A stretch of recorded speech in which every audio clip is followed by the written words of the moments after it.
G'day, guys. Welcome back to another episode of the Australian Screen Printing Podcast with Sam and Josh. How's your week been, Sam? Week, it's really stressful, I found this week for me. Hmm. Lots going on.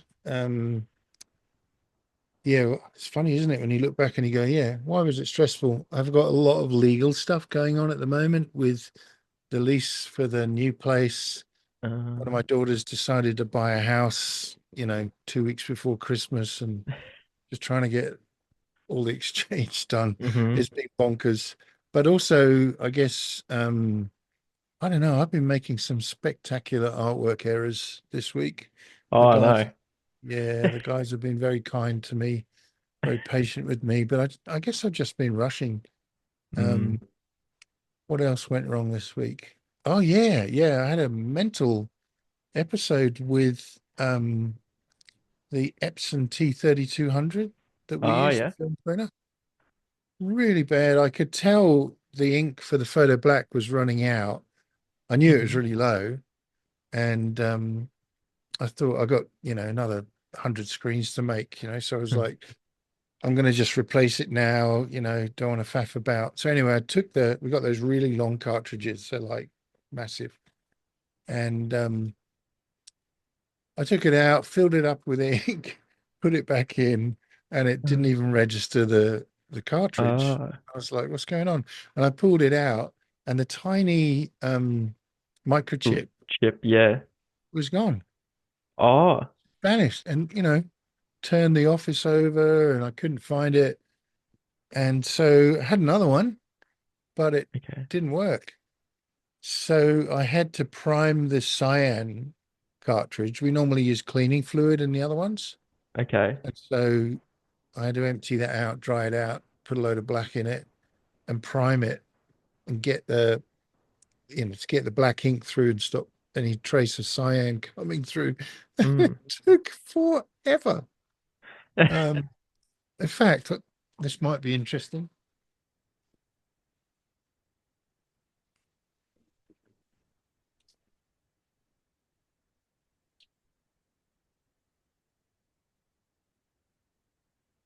These are the test Oh, prints gee. just to, just to try and prime it. Yeah, You right. can see some of those are blue, and Yeah, eventually how good does a blue transparency work?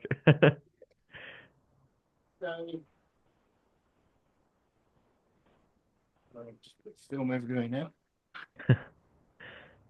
Yeah, so that did my head in because I've got a week to go. So I was on the phone to Shane at Leapfrog, Uh-huh. who's just so helpful.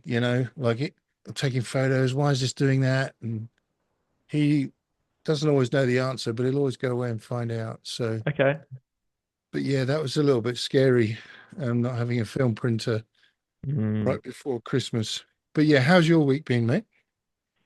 Yeah, it's been pretty good. It's been pretty busy. Just feel like all the good jobs have stopped for the year now, and now we've got the little bits and pieces that are stuffing around and smaller orders a little bit for us, I think. We've got some decent stuff coming through and people asking what we're um like how long we're closing for and whatnot.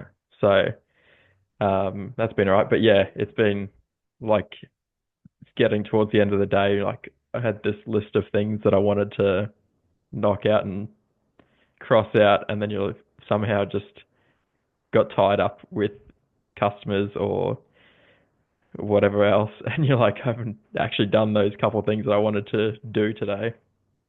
Um, but more otherwise, it's been pretty decent. We're sort of churning through jobs faster than I thought we would. So yeah, now we're looking for a little bit more work, I guess, for next week. And we're going to take the main days, but otherwise we probably won't really close. So yeah, but Oh, otherwise that's good. That's pretty good because standard. we totally shut down for 2 weeks. Okay. In fact, be a bit longer than 2 weeks this year. Um, so you're going to just take the holidays and get back to it. Is that the idea? Yeah, we'll probably like it'll be pretty chill. We'll come in as needed, I guess. Um, but we want to work on some other stuff, just the things you don't really get around to when you're busy and got jobs on the go. So Yeah. we'll completely like clean the heads and stuff and the arms on the auto, and we might paint inside the showroom and stuff. Nice. Maybe do the outside as well. Just do a Wow. few Okay. of those things. That's pretty serious. Yeah, Painting the outside. Wow. yeah, just the doors and gutters, but it would still need like a scissor lift and stuff, I think. But yeah, I thought it's probably not a bad time to do it. Not that I really want to be spending money in January too much either. Um, Yeah. but yeah, Have you got the auto running? no, and that's the other Okay. reason I don't want to spend money. So I bought the compressor this week and Right. dryer and stuff, so that'll arrive mid next week, and that's the main other thing that we needed. I sort of had no idea that the compressor was going to be the hard part of getting an auto, especially Really? well, for an older auto, I guess. Um, so that's been a bit interesting. Learned a lot about compressors, um, but I was lucky enough to snag one at an auction from Sydney for a pretty good price compared to a new one. Because a new compressor that's big enough to run the auto was going to be between like 20 and 30 grand, which is What? I thought was a lot. So um, That's crazy. yeah, yeah. And I was like, oh, I because we kind of just need to get it spinning so we can start making some money off it. So I looked at um, some long-term highs, so you're not sort of like we could have financed it, I guess, but I don't really want to. Um, but yeah, so even sort of long-term lease or hire was pretty up there in price for a compressor. So, but yeah, then this one came up, and What was it? yeah, Do you mind me asking how much did it cost? it was about 8 grand in the Okay. end after all Yeah, their right. fees and stuff. About $500 to get it, or $600 to get it up here to Okay. Toowoomba. Yeah, So right. it's not too bad. Not bad. Yeah, Wow. I didn't realize that you needed that bigger compressor, if you know what I mean. yeah. Well, this one we need about 75, 80 CFM to run this machine, and the one I end up buying was it's 127 CFM. Okay. So Right. it does like 3,600 liters of air per minute. There's Wow. so much air. I'm That's gonna crazy. make the shed implode if we have it on, suck all the air out of it. But you might be able to run a second auto off it as well at some I'd point if you say need the air. we'd probably be set because I thought it wouldn't be bad to get a little bit bigger, and then if we get some pneumatic heat presses and stuff, and we'll just run off the same one then. Yeah. So, Yeah. I've got to start looking at more air. We've got two compressors, but they're quite small for heat presses. mhm. And this impress, this rock I'm looking at needs something. I don't think it'll be as much as a normal auto because it's Mm, effectively just, I think the carousel moves on a change electric. So it's just the pressure of those three or four mm, heat presses. But even so, like I find both electricity and air really like magic. It's Gnosticism. You get an electrician in, what phase is this? It's the cross cupulator, diabulator, modulator, and you're like, what are you talking about? yeah. I find air the same. We Mm, need this many bars and this many psi, and tell me, just give me the product. I haven't yeah. got time to understand that kind of thing. You probably understand it all, but for me, it's double Dutch. Yep. Yeah. It's a bit of it's amazing the other stuff you end up learning when you're just trying to put a machine in or print some t-shirts. Now we got a slightly different show today. We should probably say to listeners, um, in that we may or may not have guests coming. We've invited some guests, and just as a kind of free for all end of year, but we don't really know. Well, I'm pretty sure Jason's going to join us, but we don't really know about any others, so it could be a bit of a potluck. Um, Perfect. yeah, but it should be the last show of the year, I guess. Probably try and do one first or second week of when we come back, I guess, if we can. Mm. It's been a while, but how have your sales been? We had an astonishing December, like beating all our records for Really? Okay. December. For December, Yep. yeah. So far. Or Yeah. like already at this point, like gonna hit it, or do you? I guess you close next. Yeah. Well, that's next week's the last week of December, I guess, more or less. Yep. Yeah, we've got yeah, we may run over. So we're not quiet. We're it's crazy. And we just had a couple of really big ones come in, Hmm. 6,000 and the 2,000 on top of what we're trying to get out fairly last minute. And yesterday, what's today? Saturday, 2 days ago, we just started turning work away because we just can't get it done in time. Mm. So um so we might well be printing up to Christmas Eve, but my hope is that we won't. We're also down a person this week. So here comes somebody, and that's cool. So yeah, it's gonna be hard, but sales have been okay for you. Yeah, we've it's been sort of yeah about on track. Last month ended up being probably our biggest just because we did this massive camping chair order, which sort of just was a bit of an outlier. I guess it made our monthly sales look twice as good as it normally does. Right. But it's just expensive product, I guess. We made some good money out of it, I guess, too. But yeah, it just was one order of these expensive camping chairs that we heat pressed. So it made it look pretty good. So do you analyze that sort of thing in terms of the number of units? Because like everyone's printing hoodies in winter, so Mm, it looks, mm. like you're earning a lot more money, but for us, we make the same markup no matter what we do. So do you do something similar? Do you analyze the number of units rather than the overall sales figure? Yeah, kind of. I usually try and work the margin to be a little bit work on the margin more, I guess, because at least it's sort of proportional Yeah. um, for us. But don't look into the actual numbers as much, I guess. Good to try and get that analysis running, I Mm. think. But then you might get that camp chair order every year, assuming they require stock every year, right? We can't Yeah, I get. wonder. Yep, it's for like Christmas gifts for the employees, so it might be something different next year. But they've got money to burn, I think, by the by the looks of it. So it'd be good if we get sort of a good order from them every year. Yeah, yeah, getting that repeat business. Okay, so we've got a guest called Zoom user. Um, so who knows who it is? I got a hunch who it is. Um, let's see if we can request them to um, get their video going. Oh, yes, we can do that. There he There we is. go. Jason, how are you, mate? Yeah.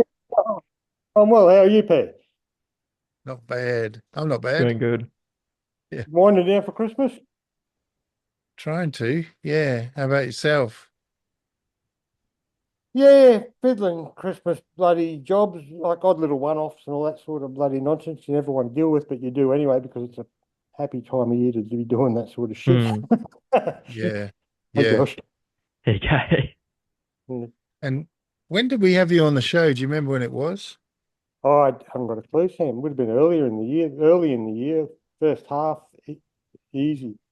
I'd find out quick enough, but It's a while um, ago. And how have things been going since then? yeah, not too bad. The last few months have been fairly busy, which was nice. Uh, I end up getting a billboard put up on Ah, the highway in August, Nice. That's cool. and that seems to have pushed my business along nicely. So I know there was a noticeable increase from that, which was Wow. all I do is like a lot of local work, really, eh? So it spoke to my customer base. Yeah, right. So I was happy with that. And it's fairly cost effective, um, I believe. So and it makes me happy. Yeah. You drive past it yourself. Yeah, I feel a little bit special, eh? Yeah, very 7 months cool. ago, I was on according to the bloody Yahoo. So Yeah, right. that's okay. Yeah. 7 months. It's gone by real quick. How do you feel your whole year's gone generally? Um, Still like I said, enjoying it? yeah, like I said, the last few months have been really good since probably September through to now. I've been busy. Um, it's I'm becoming more established with a lot of repeat custom, a few good jobs that are substantial jobs, which make a nice change because I do a lot of low volume. Um, my ex-employer in Cairns is pushing really hard on the DTF, so he's doing a lot less screen printing, especially anything over 2 or 3 colours. Mm. Um, so I like that too. That sort of pushes screen printing my direction. I don't think I've seen a lot out of it, but not from Cairns, but um, definitely people in the tablelands have less reason to go to Cairns. Yeah, prices are going up next year though, so we'll see how that goes. Hmm. Oh, how are you working that out? Like what's your strategy behind that? Um, I started with what I took away from prison as a price list and just thought, well, I can just edge that a little bit. And I run that for a year and a half or 2 years. And I'm thinking I'm just going to put the printing costs up and not change anything else because printing is what I'm about. And there's no point putting garment costs up because that'll happen automatically with AS Color. Mm, mm, There's no point putting screen establishment up because it's a one-off often, or if it's twice, it's just there's no percentage in it, but everything I do is printing. So let's just put a margin on printing and just it should be I put print cost up by $1. That's 20% increase yeah, on that. And that's yeah, huge. Like printing's only a portion of the job, but it's enough to carry me for a couple of years. yeah, And every job I do is a print job. So, there's no point in putting anything else up but the printing, I don't think, because I don't want to chase people away. I just still want to be competitive. yeah, But no one yeah. does low volumes anyway. So, It's very difficult because we don't, and I know we don't want to give this sort of information away, but we don't share amongst ourselves necessarily what we're all charging and what our markup is and so on. And I know we're all different sizes, which affects it greatly. But one of the cool things is that, you know, if you're working on your own, as it were, and with a manual press or even with an auto, you've got a lot more leverage than a bigger shop that's got all these other overheads to undercut and still earn plenty of money. How do you cope with all of that, Josh? Do you put your prices up every year, or what's the strategy for you? I've uh, I've struggled a lot with our pricing. I feel like I've changed it a lot. I've changed it probably a few times this year. Um, and I've only recently sort of been pretty happy with it a bit more, and I've sort of let it sit Hmm. only since probably, yeah, it's probably only been 2 months, I guess. But I completely changed how we did our pricing as well, um, which makes it a little bit easier.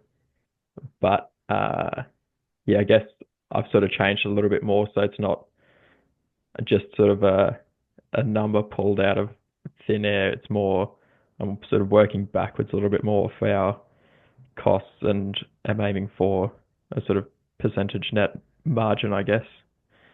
Um, so I guess as that goes up, I'll just review and put it up. But I don't think anyone's ever noticed our like that our prices changed. I guess that's the beauty of the custom. natures. No one knows that you're playing around with prices, or if someone you're charging a little bit more because of whatever, or the artwork's a pain, or Mm, it's not necessarily that transparent, I guess. mm. It's interesting. I had a customer fairly recently that came on for a new quote. We sent them the quote and they wrote back to me and said, your prices have doubled. And I went back through the last time they took anything from us, and it was in 2017. Oh, And so, because I was like, oh my goodness, I've got this wrong or something. And I wrote back and said, but you haven't had anything since 2017. Yeah, it's still doubling. And I said, yeah, but with respect, that was a Gildan, you know, it was probably not the greatest print, if I'm going to be honest. And since then, we've had a thing called the global pandemic, and everything's, it was just bizarre. But it was interesting to see how our prices had really gone up over that mm, time, right? And I guess it is the same for everyone, but it is hard to manage pricing.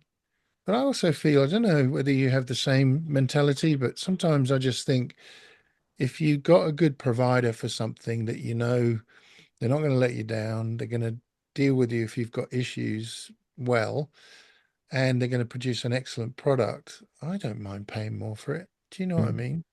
Because it comes at a value. Good service is valuable, right? That's what yeah. I'm hoping to provide, and that's what like everyone's cheaper and cheaper and cheaper on Instagram and Marketplace and all that sort of thing, and I can't compete in that price cutting field.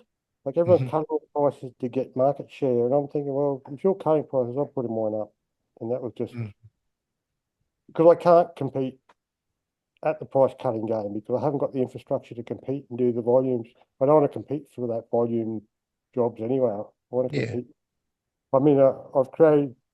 I live in a niche where I'm doing low volumes that no one else wants to touch, so I get to adjust my prices accordingly, yeah. and that's sort of the market share I'm after.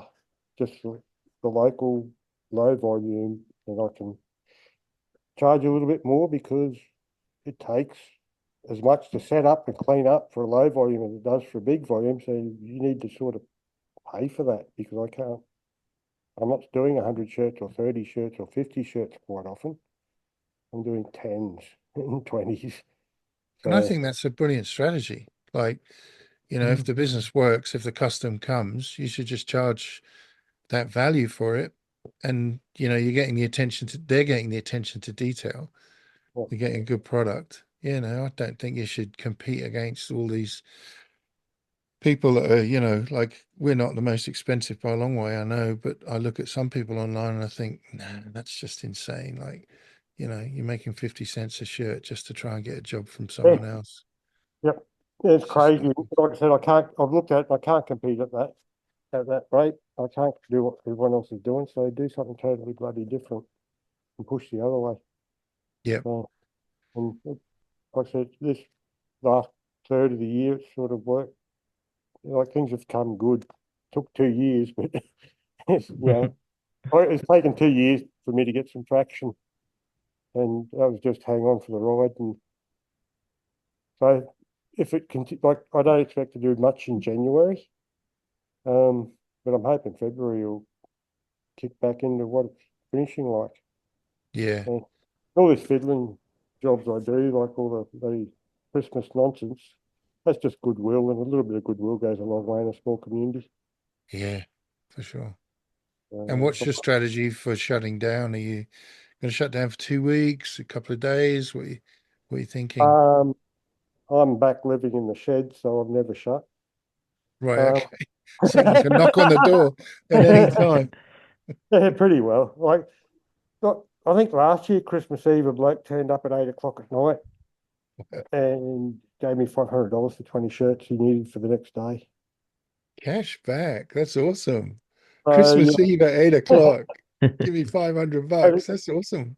I yeah, love it. like, and single color print. Like, yeah, I can do that now, mate. No problems at all. So by Amazing. 9 o'clock, he had shirts and he was happy, and I was a little bit richer, and that's just life. So, That's the best customer service ever, right? no one gets Everything that. has a price. Like he named the price, and I said, "Yep, I can do that." Um, so you before you do this, yeah, yeah, too easy. So I don't know if he'll turn up again, but that I Yeah. still, I still, he's a local fruit vendor, so he wanted some branding for his stalls and his shirts. Okay, an So, extra screen just in case. uh, just I can do it on the spot, no worries. But it was $500 in a case of light cheese, which was beautiful because they were Christmas present for everyone next day. Hmm. Uh, yeah, so life's good at the moment. I bought a sewing machine today, so I don't know what I'm doing with that yet. But there'll be something comes out of that, I guess. Yeah, definitely. You brought some new kit as well, Josh, in the form of an auto. We've already spoken a bit about that in the preamble, but have you got any other ideas for new kit this coming year? New kit. Ah, I kind of want to just make some good money again and have it in the bank a little bit. Yeah, Um, I think that's been one thing I've sort of learned this year. I'd normally say I'm pretty uh I've got a pretty good appetite for risk a little bit, but there's been a few times this year that it's been pretty stressful.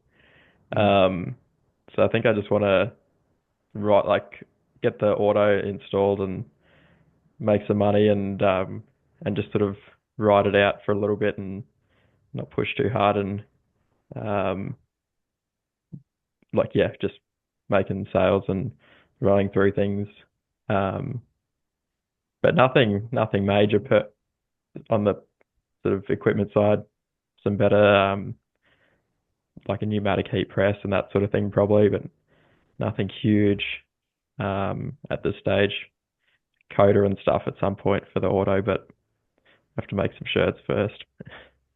It is a funny game in that you kind of, because it's, I'll say this differently because prior to this, I worked in consulting. So your job was worth X thousands and then you were charged a daily rate, right? So it's very easy, but it's just sort of big chunks of money that come and then you're spending it as you go.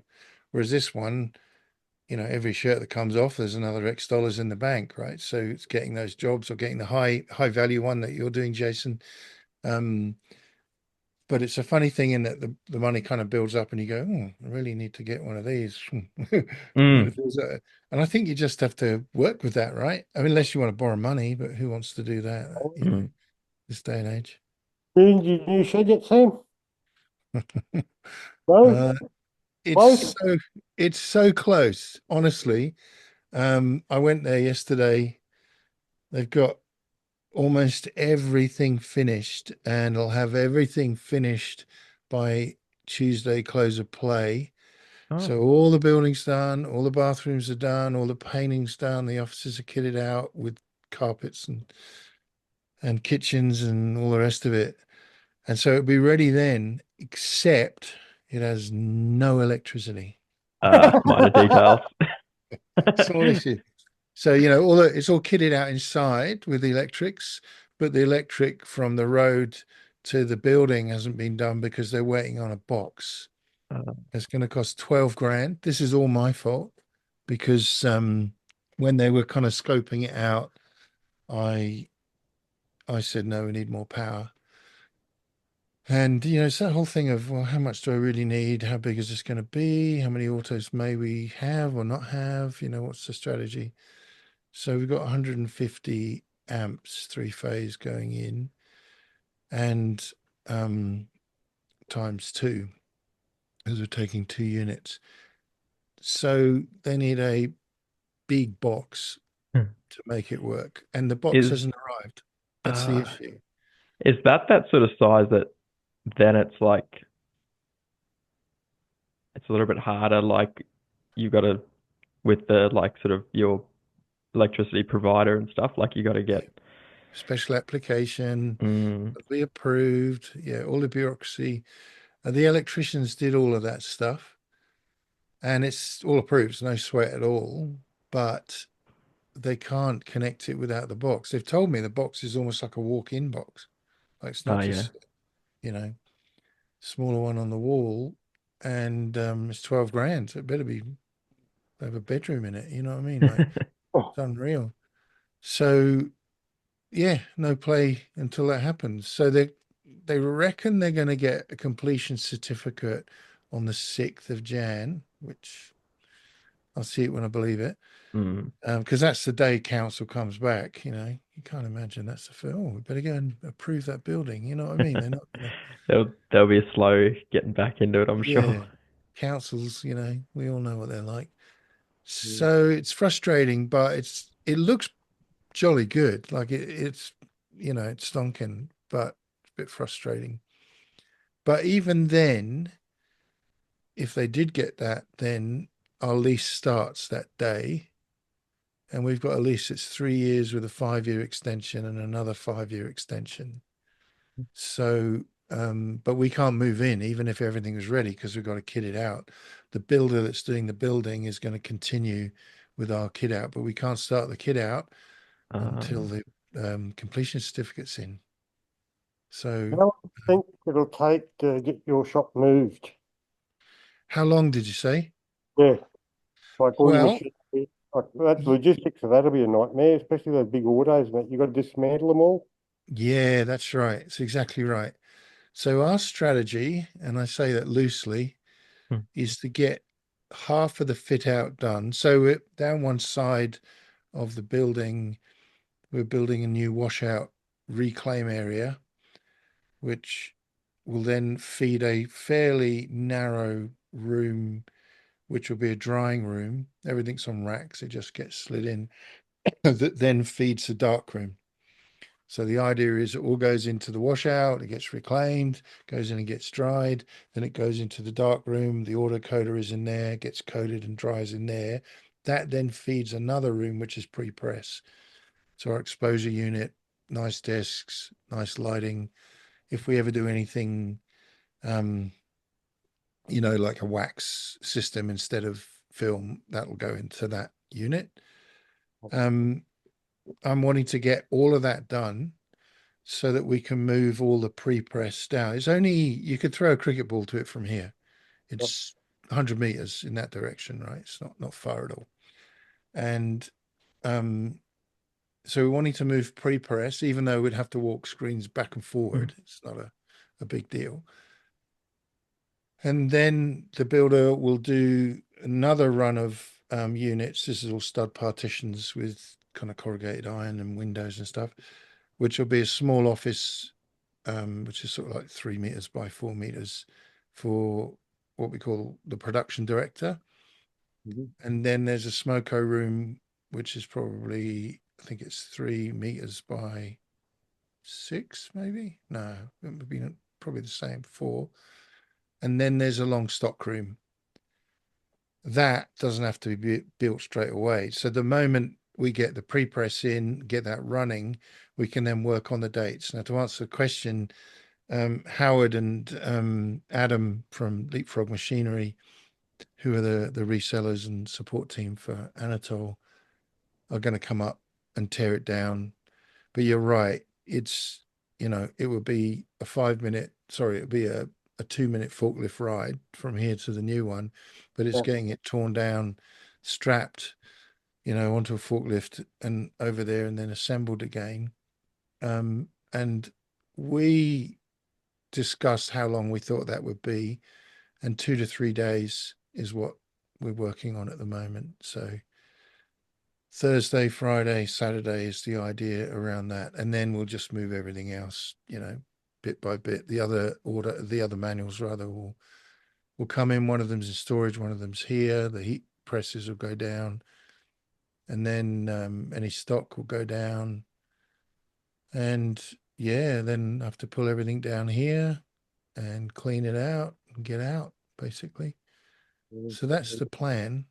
It's the last time I ever want to do it. It was a nightmare. At least you moved into a proper shed, with space. But it Oh, was a night. I'd like another 50%. That's the story with all of us. The moment we get somewhere, we go, oh, maybe I need something bigger.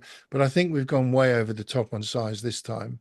Right. But yeah, so that's the plan. and the difficulty is going to be trying to make sure that, production doesn't slow down too much. January is pretty dead for us. We do probably 30% of what we would do any other month. So hopefully we'll cope with that.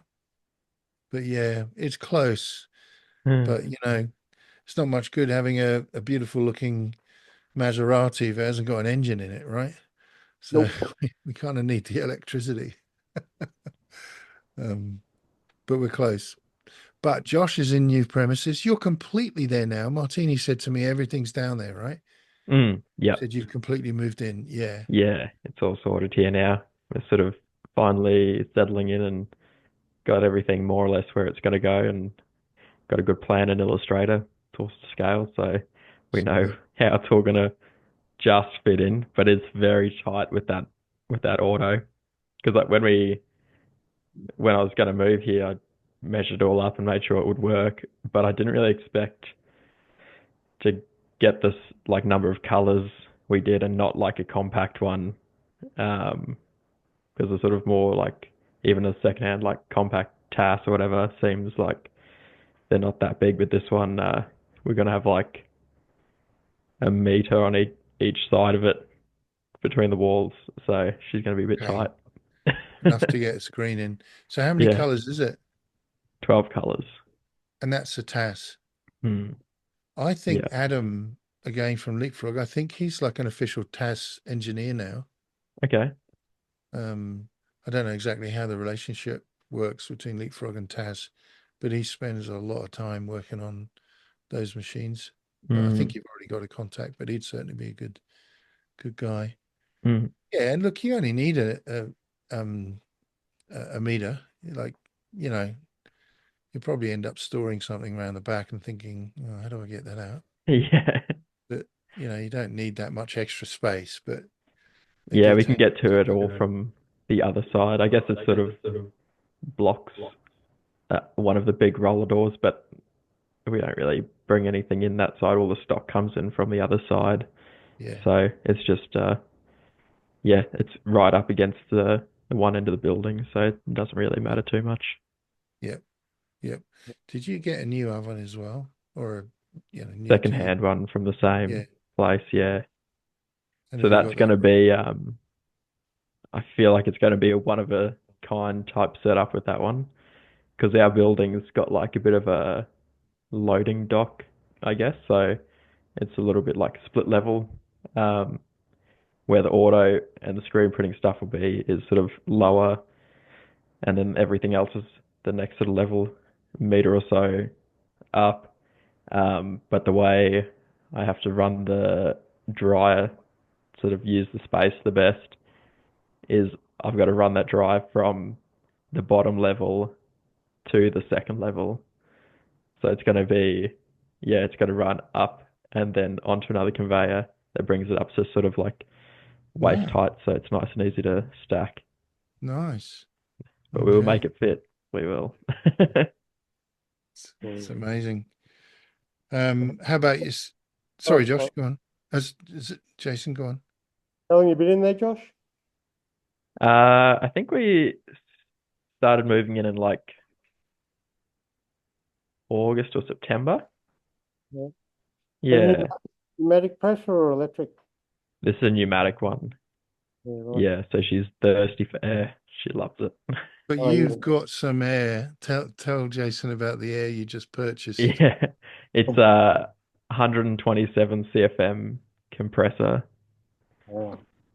So That's it only needs 80, but this one came up for the right price. So bit of yeah, too much, I'd not enough, eh? pardon. Bit of too much than not enough. Yeah, that's it. I'll be doing air for the whole street, I think. If anyone wants some extra, they can plumb in. Yeah. I was just interested you're getting a pneumatic bloody heat press. Um, I picked up a Hicks for $70. Oh yeah. Oh, And that's all I know, like just pneumatic heat press. And I look at these fellas doing this hard work on these bloody, yeah, I don't know, I got to see it pulls down, it just releases nicely and all the bits and pieces. Hey, quick, best $70 overspent. that's Absolutely. amazing. That's a Yeah. real gift for sure. Oh, bloody lady on Marketplace had a dissolved relationship with some bloke that owned it. She'd know. She He'd just wanted gone and the out of person stayed. So I thought, yep, I'll have that, thanks. his loss was your gain. That's brilliant. So their t-shirt dreams went out the window apparently when the part dissolved, and I thought, well, that's too good to not have. But yeah, so they're interesting machine. They're good fun.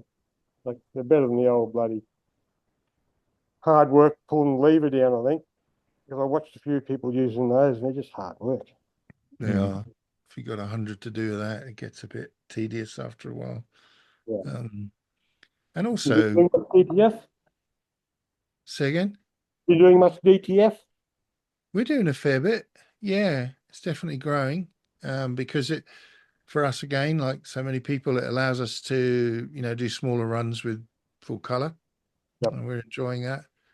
We're looking to try and purchase what's called a rock impress, which is a carousel heat press basically for transfers with lasers. And I think the minimum entry is 3 heat presses. So it pre-presses, you lay down the transfer, it presses for 5 seconds and then moves to the next head and presses for another 5 seconds. So you get full 10 seconds, whatever you want, but it does it quicker, right? Rather than just it going down for 10 seconds, it does it across 2, 5, and then Yep. a peel.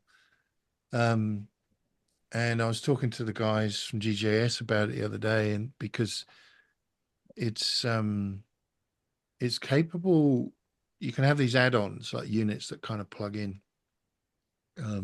freestanding that load the actual transfer, another one that peels the transfer, and there's another one that actually removes the t-shirt. Mm. And and they were saying, "Oh, do you want that version?" Because they've got one coming into the country for a show, and I said, "I just am not comfortable with that technology yet. I don't, I've only ever seen it on a video. Um, Having a carousel with 3 presses is pretty straightforward, but I don't know about the other stuff." But they were like, "Well, then you only need one person running a press," and it's so true, but it's very expensive.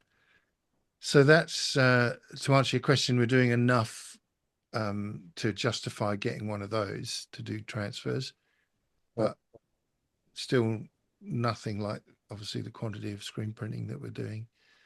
Mm. And the same for you, Josh. You're doing quite We a do bit a of lot of DTF now. DTF. Yeah, DTF embroidery seems to be our thing now. Yeah.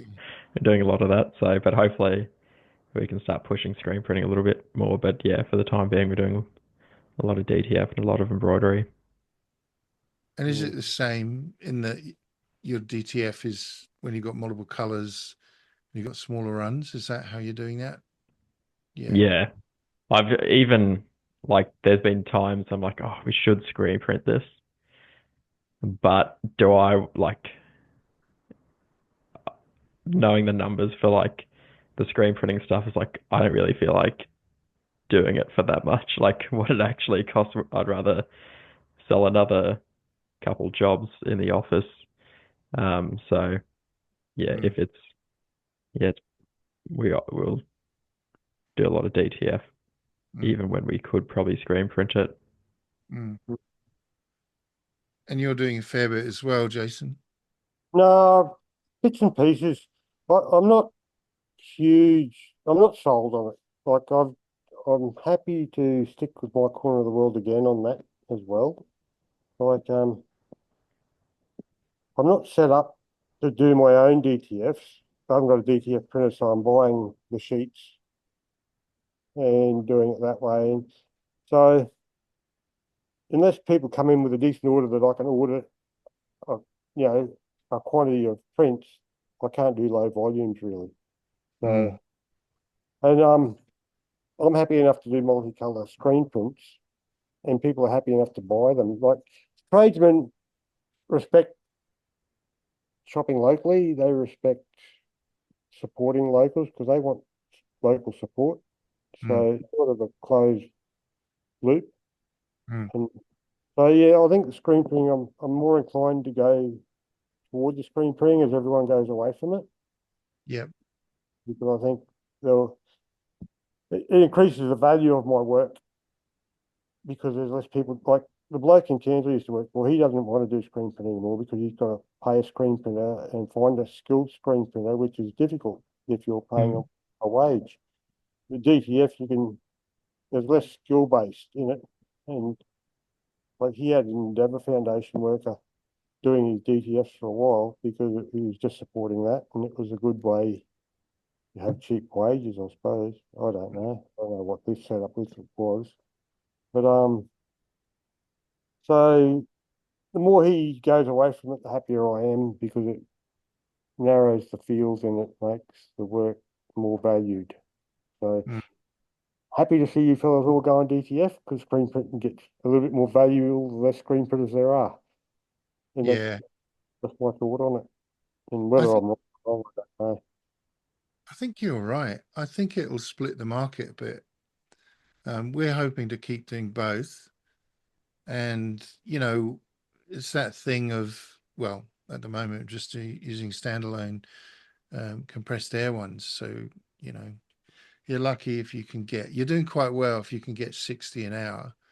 One of my colleagues does 80 an hour, but, it's still nothing compared to a screen printing, right? Screen printer. So I think for us, we'll always use both. But if you can get like the Impress sort of at a minimum does 300 an hour, maximum 500 an hour for 3 people. So you're almost at the same level as a screen printing auto. So I think it makes sense there. But at the same time, like I'm pretty sure Josh does the same as us. We don't print transfers in house either. We go outside and use another company or companies. Um, you're just not going to do it for like a white print. You know Hmm. what I mean? It's just pointless. So just burn a screen, get it on the press or two screens and just get those t-shirts on and off. There's no justification for doing it any other way when it's like that, even on a manual, right? Like it's still really fast. Yeah, they Um, knocked out a bloody lot of white, single color prints fairly quickly. yeah, And if they black print on a shirt, even the better. I'm giving it one coat instead of two. Love it. yep, yep. And I think that's all right. It's all the new people coming in. So it's people like the three of us and other screen printers that are trying to answer that question: where does this sit in the market? Where does it sit in our own businesses? And we'll respond to that and are responding to that. But it's all the new people starting up. Very few of them really want to go to the trouble of learning how to screen print. And as you said, just using a heat press and a bit of film, a transfer, is really easy. Yeah, So I think you'll hear people saying rightly at some point in the future, but a screen print is different. yeah. The But people ask for screen printing. They like screen printing. They understand screen printing. It's got history and a reputation for longevity. So the new technology may or may not be as good. I'm not sure, but it hasn't got any reputation to support it really. No Yep. longevity in the marketplace that supports it. Yep.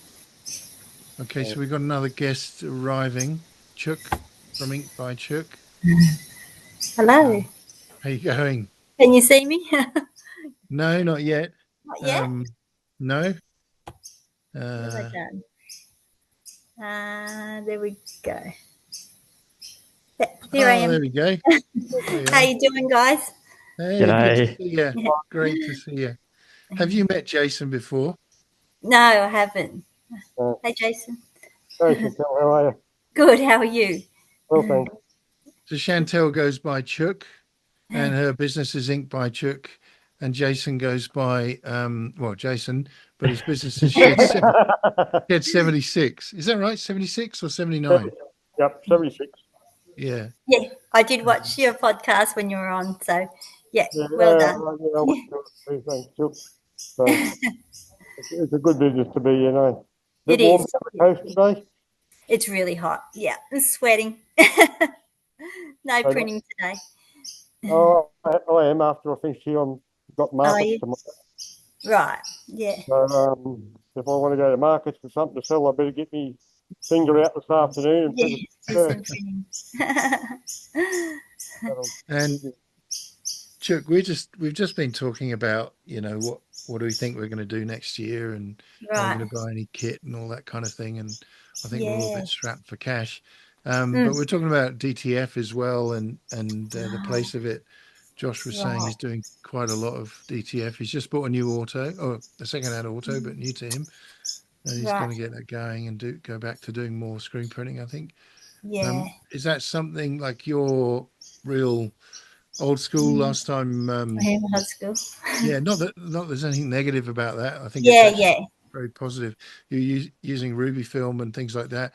Do you Mm. ever foresee doing any DTF as well, or would you Um, prefer just to keep the screen printing? I've sort of been passing on that sort of stuff to the other local printer. She has a DTF. Yeah, so I might just keep on doing that. I'm not very good with computers, so yeah, I might just That can keep doing what I'm change. doing. That can Yeah, change. that could change. I'll stick to what I'm good at. Yeah, for sure. Yeah. Your Um, husband was learning AI though, I think, wasn't he? Or yeah, is? yeah, he's been yeah, he's getting a lot better. Yeah, now we're sort of working our way through that now. But yeah, um, we still haven't had to do too many colour separations. Most people are still after one colour, so yeah. But That's yeah, easy. he's getting a lot better. Yeah. Yeah, yeah. So you have been running for almost a year, is that right? Have yeah, every year in February. Yeah, right. Yeah, 10 months. yeah. How has it been? Tell us about the Flat out. journey. Yeah, Flat out. That's flat great. out. Yeah. That's Since the last terrific. I spoke to you, it's just picked up. Yeah, and it's Awesome. yeah probably 4 or 5 jobs a week, so which is manageable. Tremendous. Yeah, Yeah, yeah. that's They seem tremendous. to be regular customers too, so it's yeah, it's good. You've got that repeat business. Yeah, yeah. A lot of Good when you get distilleries. that. And, You get to yeah. scale the business more easily because, you know, this last year you had this much business, you're definitely going to get that much back. Then Mm, next year you're getting a bit more, you're definitely going to get that much back. It's yeah. nice if you get that. And it's a great endorsement that they liked your service and your product, isn't it? Mm. Yeah, yeah, no, it feels good that they come back. Yeah. Yeah, some So, of people are in their fourth or fifth run now, so yeah, right. yeah, it's good. It's very Yeah. good. And so have you got any big plans for 2025 for the business? I'm actually just happy to keep going, doing what I'm doing, and yeah, it's good balance at the moment. So yeah, Yeah. get 3 days printing and a couple working at the motel, and so I still see my friends, and yeah, so I like that. It's good. And so would the ambition be to go to 5 days of printing, or would you just prefer to keep it as is? I think eventually, but at the moment, I'm just happy to do what I'm doing. So Yeah. yeah, I but, guess if it continues to grow, you might be forced to do the 5 days. yeah. And yeah, At the end of this year, I thought I could do with another few more days to. Yeah, there's a lot of nights and stuff. I'm still up printing yeah, most nights. okay, So right. yeah, Well, Jason eventually I was might get there. saying earlier, I was asking about what he was doing for shutdown period, and he lives in his shed. I think that's right, isn't it, Jason? And Yeah, last year he had a person turn up Christmas Eve at 8 o'clock at night Oh, asking for a good. bunch of t-shirts to be printed. He was like, yeah, yeah. He got Yeah. given cash. He's pretty happy. Oh, that's Are good. you planning to just stop for a week or two? Yeah. Yeah. To the 20th of January. All right. Nice. Yeah. So I'm going away with the family and Nice. just enjoying the beach and still working at the motel, but I'll start printing on the 20th. Yeah. Yeah. That's the Nice. plan anyway. Yeah. And But I've told Josh, my regulars if they need something urgently, I can still print, get it out there for them. So come in and print and get it done. yeah, Yeah.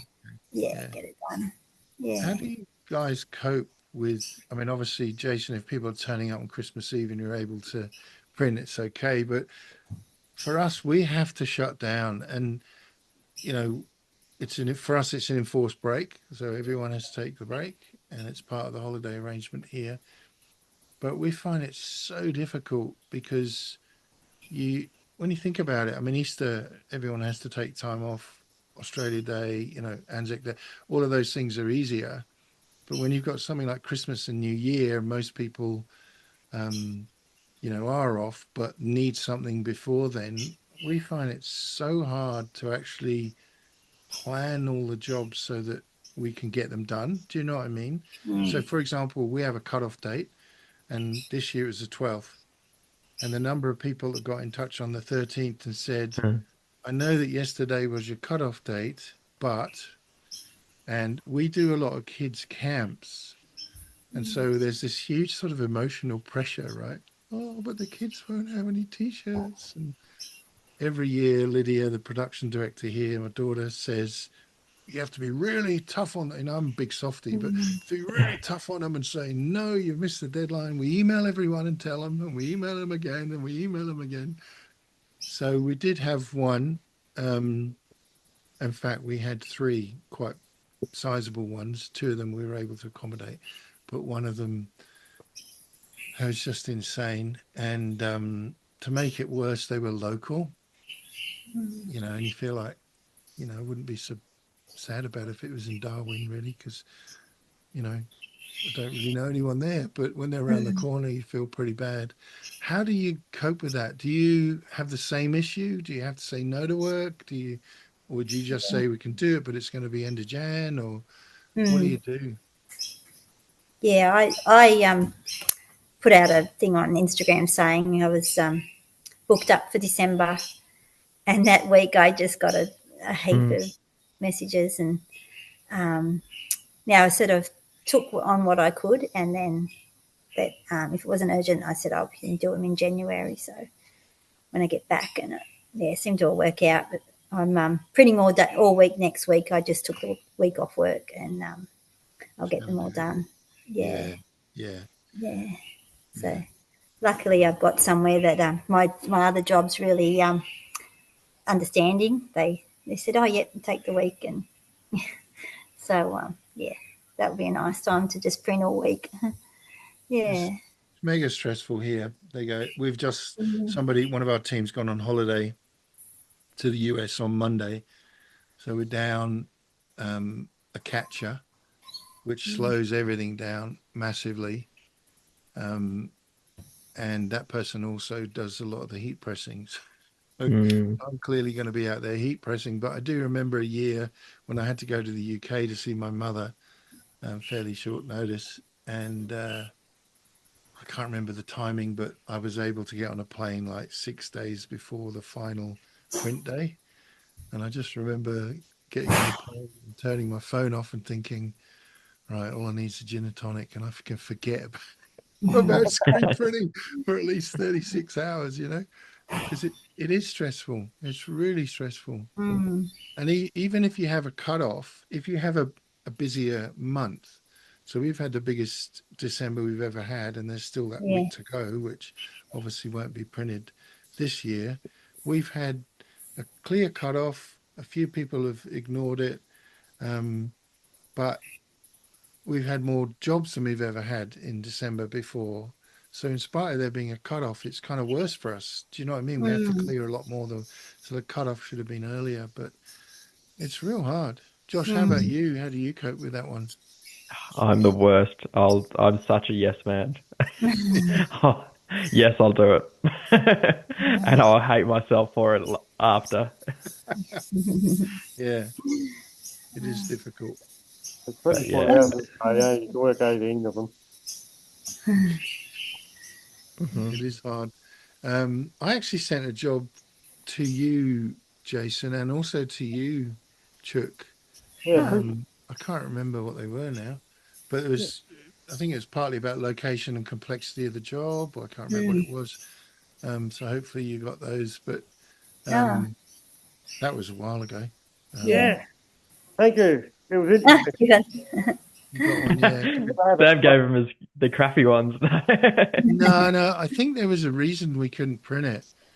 I'm not sure it wasn't to do with the content. There was a band concert. oh, Oh that's wow. Look good. at that. Yeah. Oh, that's right. It was Yeah. a, Ah, So yeah. it was, That's That's an sick. mate. That's an awesome print. Hold that one It's up really again. good. Yeah. Low volume. It's Oh, amazing. yeah. They sent me a newspaper clipping. Yeah, that was It looks lovely. really good. That's a Wow. magic Good job. oversized print. Yeah, so thank you for that. I made no money out of it, but it was a lot of fun. Oh, sorry about that. Oh, that's all right. It was an interesting learning curve. Like, How did you do it? Yeah. made a really big screen and put it on the table and just printed Yeah. it.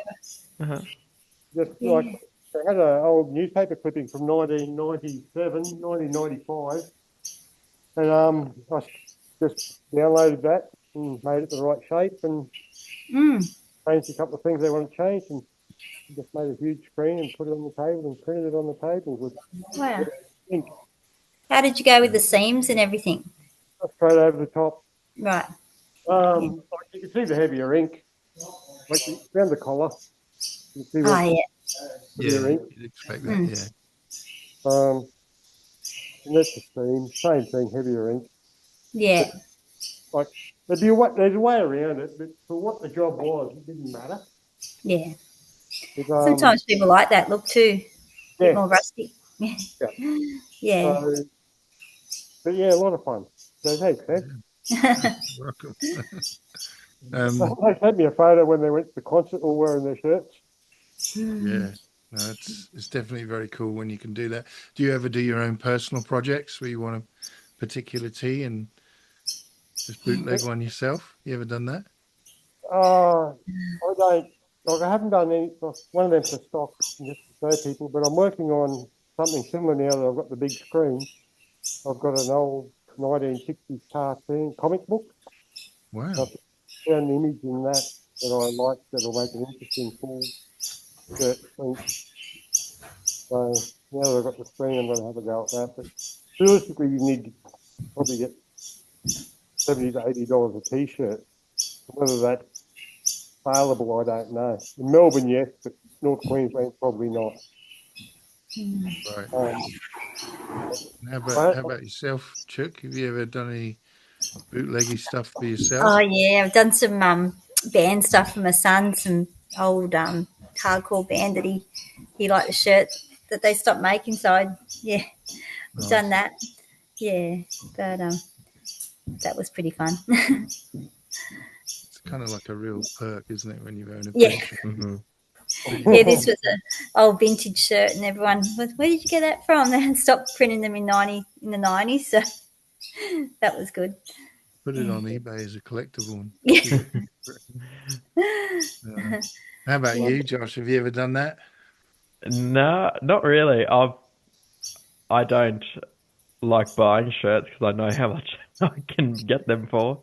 But I'll often wear. Oh, if we've got some like North print designs, it's usually like one of our own designs that I wear just because Otherwise, I know what I like. I know the shirt that fits me well, and yeah. But I don't really, the top of my head, I don't think I've bootlegged anything yet. But I kind of forget that I even can do that. It doesn't And even cross my mind. Yeah, really uh, funny thing. I Well, had my I've got. sons out there printing last night. Actually, they printed their own band shirts, and Wow, yeah, it was pretty funny. They did a good job, actually. you're a good teacher. So, how is the music scene going? Yeah, good. They're all busy. Yeah, actually, two younger sons have got a driving up to Nambour today. They've got a gig up there, so yeah, they printed a few shirts for that last night. But they did order a heap from Gildan, but they haven't arrived. So uh, yeah, That's but frustrating. they'll sell them another time. And do Yeah, they? I mean, it's kind of a silly question, I suspect, but how do they sell them? They wear them and say, if you want one of these, they're $20 or whatever they are. yeah. They look Usually, after, or yeah. yeah. With my son's other band, I'm sort of the merch mum. I sit at a little table and Yeah, right. Cool. yeah. Oh, they sing out. If you want a shirt, go and see Kurt's mum. That's cool. Very cool. All Yeah, right. I've got some questions if you guys are up for it, if you've got time. sure. Yeah. I've got time. Yep. I've just got to go about 3 o'clock or a bit after 3. Will be Okay. fine. Yeah. All right. And you guys also might have questions. I just thought we'd get going on. Oh, right. Okay. Good one. This is from Ben and Taryn Thunder. Oh, I've been following them. Yeah. Yeah, they're great fun. They've Yeah. been doing an amazing job. They started their own clothing brand called Thunder and Son. How important is social media to running your printing business? Oh, very. Yeah. Yeah. That's where I get all my work from. It's mainly from Instagram. Yeah. We're the same. It's all Instagram, mostly. Bit of Google. Yeah, And every you, time I go at it, I've got no idea with it. And, all my stuff's local. But the billboard's been good. So, that's right. yeah, You've got a billboard. That's one of those yeah, big billboards at the side of the road. yeah. Yeah. Oh, okay. Yeah. That's So just interesting. I looked at a bill like one of those digital ones start of this year, and I was surprised. I was like, "Oh, I get a digital one. It might be cheaper." It was not the case. It was, I don't know. It must be. It might be better up there, but it was so expensive down here. But that's interesting because yeah, I haven't really haven't tried that. It's bit of sort of more traditional, but it's nice that it's a bit more tangible. At least you know you're spending X amount. You can see it rather Yeah. than hoping that some people are visiting you by spending it on Instagram ads or boosting a post or whatever. So, I had the thought that it worked at different levels. Like newspaper, I discounted because mostly it's only older people that read newspapers these days. Younger people wouldn't pick. There's no papers anyway. People don't buy them and they don't read them. mm, Television's gone the same way and radio's gone the same way. So billboards, my market is tradesmen mainly, and they're in their vehicles driving around. And I found a billboard in a location I thought was brilliant. It was vacant and it's supposed to get 5,000 cars past it a day. oh Um, wow. yeah, Wow. so that to me that's good exposure. The section of road it's on just stands out beautifully. Can't miss it. But it also has the permanence and hey, like a proper business, not a small, bloke that tinkering away in his shed. But gives a gravitas sort of thing. So $110, $120 a week. So oh, Yeah, that's okay. pretty sick. And can you just book it for like a month, or do you have to have a? I've taken 2 year lease on it. Yeah, Oh wow. wow. Okay, that's So magic. Yeah. and like it cost $800 for the artwork. Because initially I was just going to bloody paint it myself, and $800 I couldn't paint it for that.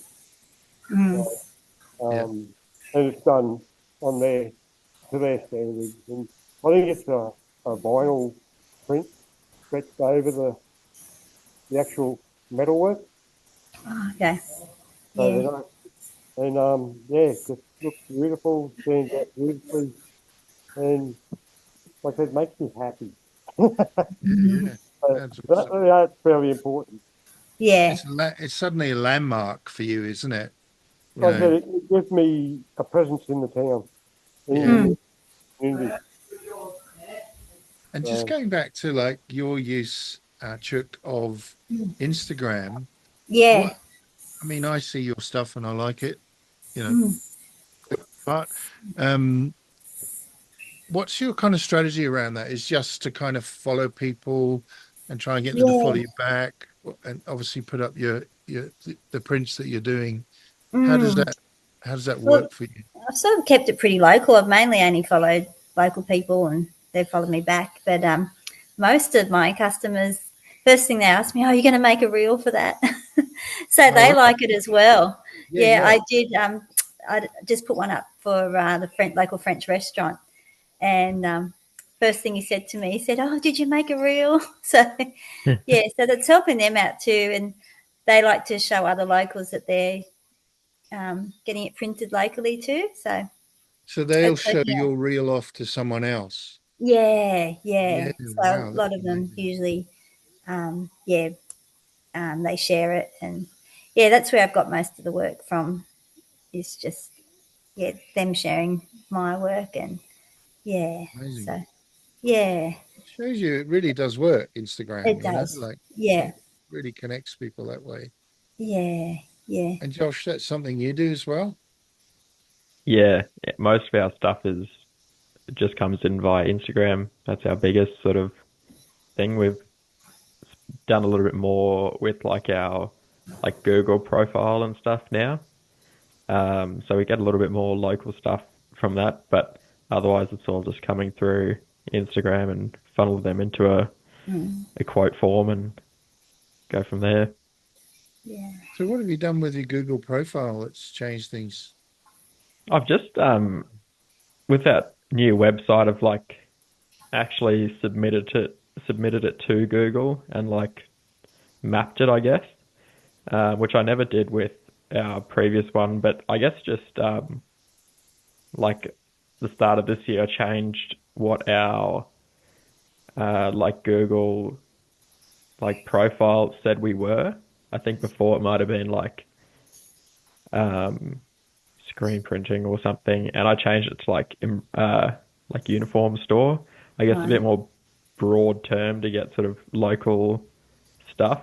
Mm, And it was like a couple of days after I did that, um, I got like this massive hat order from like a pretty big, they're now one of our really good customers, oil and gas company, Mm. mm, um, just because we popped up in Google a bit better. So Mm. um, mm, yeah, and I guess reviews and that sort of thing yeah. seem to be helping. Mm, I think it yeah. really is important because it showcases your business, your work, and ironically, everyone else's, your customers' Yeah. garments.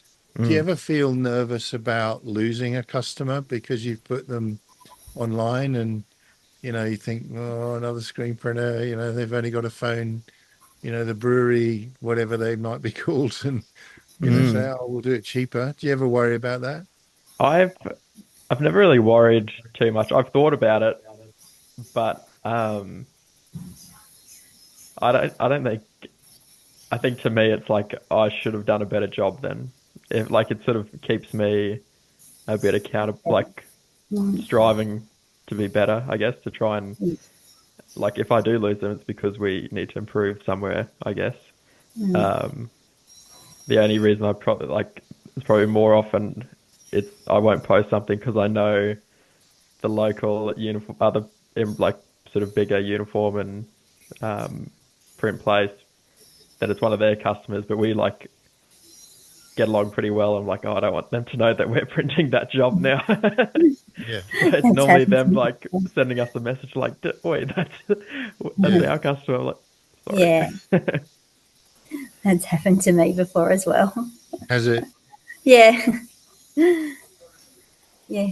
were you nervous about losing that job or? Yeah, I didn't, Oh I no, knew you that the took the job job off had come someone from, else. yeah, from a Yeah, friend, yeah, gotcha. That's right. and Yeah. they were really keen for me to share the post, and I was like, oh, but yeah, worked out in the end. They said they were sort of too busy for that customer anyway. So yeah, but Yeah. What about yeah, you, Sam? What about us? Did you say? Yeah. Yeah, we have that problem. So we, as you know, we use, I guess we predominantly use Instagram. I mean, we're just not very good at it. I'm, being brutally honest here. Like it comes to me, right, to do, and apart from anything else, I'm not very good with those sorts of images and mixing videos. We've got a little app we use now, but it's a bit too kind of, I'm going to sound like I'm 110 now, but it's a bit too kind of very young, it's very kind of youth mm, oriented. Maybe that's okay. So the content we produce, I'd like to be a lot better.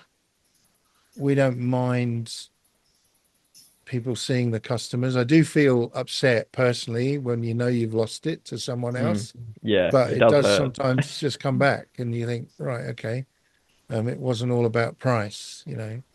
And frankly, if it's all about price, we don't want that customer, you know. Um, so yeah, we've got a number of customers that don't allow us to put it on. So we do get that thing where the customer says, "Oh, are you going to make a reel? We'd love to see it." Um, and the problem is sometimes you realize and it's been printed already and you know, you've missed your chance. Mm. We have cameras on the big press, um, little Google Home cameras, and that's quite good because I can just get it up on the screen and screen capture it. We don't put that on social media, but we upload it so that the customers can see it. And that really, they love that. That's a bit of a faff to do. Um, but we have customers that won't allow us. You have some sports personalities that, you know, don't want to know where they don't want their customers to know where they're printed and, you know, I guess the kind of markup they might be making on them. But I think, yeah, going back to the question, it's very important. But I also like Jason's strategy, you know, in a given place. Like if you were in Parramatta, that wouldn't work, right? But because of where you are and it is that local community feel, you've kind of got an icon, as it were, sitting on the side of the road that places you there that people can relate to and say, oh, go and see Shed 76, see Jason, see what's going on. And then they can walk in and see it all, which is great. And I think that kind of makes me think about doing it. As you'll probably know, we're in a very small town. The bigger town here is Tamworth, which is about an hour or so down the highway towards Sydney. And I want to get more business in Tamworth. Um, there's a few very small screen printers, but a lot of the work does seem to come to us. But I'd like to have a presence there. I can't open an office, you know. So how would I do it? Well, I guess a billboard might be the answer. Mm. Um, But the feature of my billboard was that it says Shed 76 on booklet. But all that stands out to me is the word screen printing and the address in Atherton. And it says Atherton. And that's the important thing to communicate for me is that there's screen printing and it's in Atherton. And yeah, all that I do workwear and this and that, and it's Shed 76 and all that sort of thing is periphery. The screen printing available in Atherton is the main message that I want to convey. It needs to work at that level. yeah, yeah, The design of the billboard is sort of, I hope, achieve what I set out to achieve. yeah. The So we do that. We do advertising through Facebook. I know it drives everyone mad. I apologize. Um, Sort of, we do it shamelessly in a way, but I also feel slightly embarrassed when people go, "We just saw your ad," you know, whatever, Yeah. which is fine. But No, yeah, sorry. remind people. Yeah. Yeah, yeah, yeah. It gets it in front Mm. of people. And we target market that with specific locations and specific um, markets. You know, we target market breweries. But the other thing we do, which I know I've said before, is we email a lot of people in various markets. But the new thing that we're doing is something I've done in other businesses, you know, before, and that's to try and develop strategic alliances with various organizations. And we've just cracked one in the last couple of months with Surfing Australia. Not No. bad. Yeah, which has been a lot of work and quite compressed timing and a little bit kind of back and forth over the terms. But we're very excited about that Mm. because, well, apart from anything else, it's Surfing Australia and all the board rider clubs. And, you know, Mm. so we're hoping to be printing a lot of the national and state events and the board rider clubs and their Mm. events. And that's kind of nice. And I guess it may or may not work, you know, might not get no orders at all, but to develop those kind of relationships with those types of authorities in given markets and actually become their preferred supplier, you know, have a deal going just for their members, that kind of thing, Yeah. that adds value to them in terms of their membership and Mm. also adds value to us in terms of our sales. So um, I'd like to kind of explore that a lot more and develop those over several years. So we've got those bigger quantities coming through. Um, but yeah, so that came because we emailed a market, and one of the people at that organization contacted us and said, "Look, I've seen your emails. We tried to do this before. We tried to offshore it. It was a disaster because, when there were issues, we had no one to talk to. How about it?" And we just went back and forward with a few proposals and scoped it up a bit and argued about it. So I'm hoping we can try and do some more of those. That would be really quite special. Um, but yeah, were you were aware of that, Josh? Had you seen that?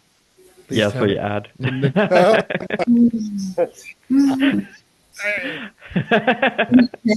I was like, oh yeah. yeah, gave the game away. Um, but yeah, I mean, why not? Try it. Yeah. Find Yeah. an organization to partner with, Mm, um, that you can kind of sell into somehow. yeah. Right, that was a good So, question. How do you go with sort of clubs? I've been doing a bit of work for the Life Saving Club, and I find them really slow to get any sort of information. They've got to have meetings and then they get back Yes, to me. yes, It's probably been my hardest customer. Just they don't pay till they have another meeting. yeah. Yeah, and it's taken me about 3 months to just do one job, just backwards and forwards, and yeah, but My experience with those people is exactly that. It's all committee driven. A lot yeah, of it's unpaid work for them often, sometimes. mm, But it's getting to that right person that can make the decisions. You yeah, know how in committees there's usually one or two people that are the real powerhouse, mm, and it's like a yeah, talk fest, and then that person will just say, right, we need to make a decision. And I think mm, it's just finding out who that is sometimes yeah, and saying, yeah, look, let's yeah, let's offer you a deal. But yeah, some are going to yeah. be better than others. I had their screen made and their artwork for a couple of months now. They're just waiting, deciding what shirts they want now. So, Yeah, right. Okay. yeah, yeah. So that's the next thing I'm waiting on. Yeah, just I seems to go can't back and remember. forth.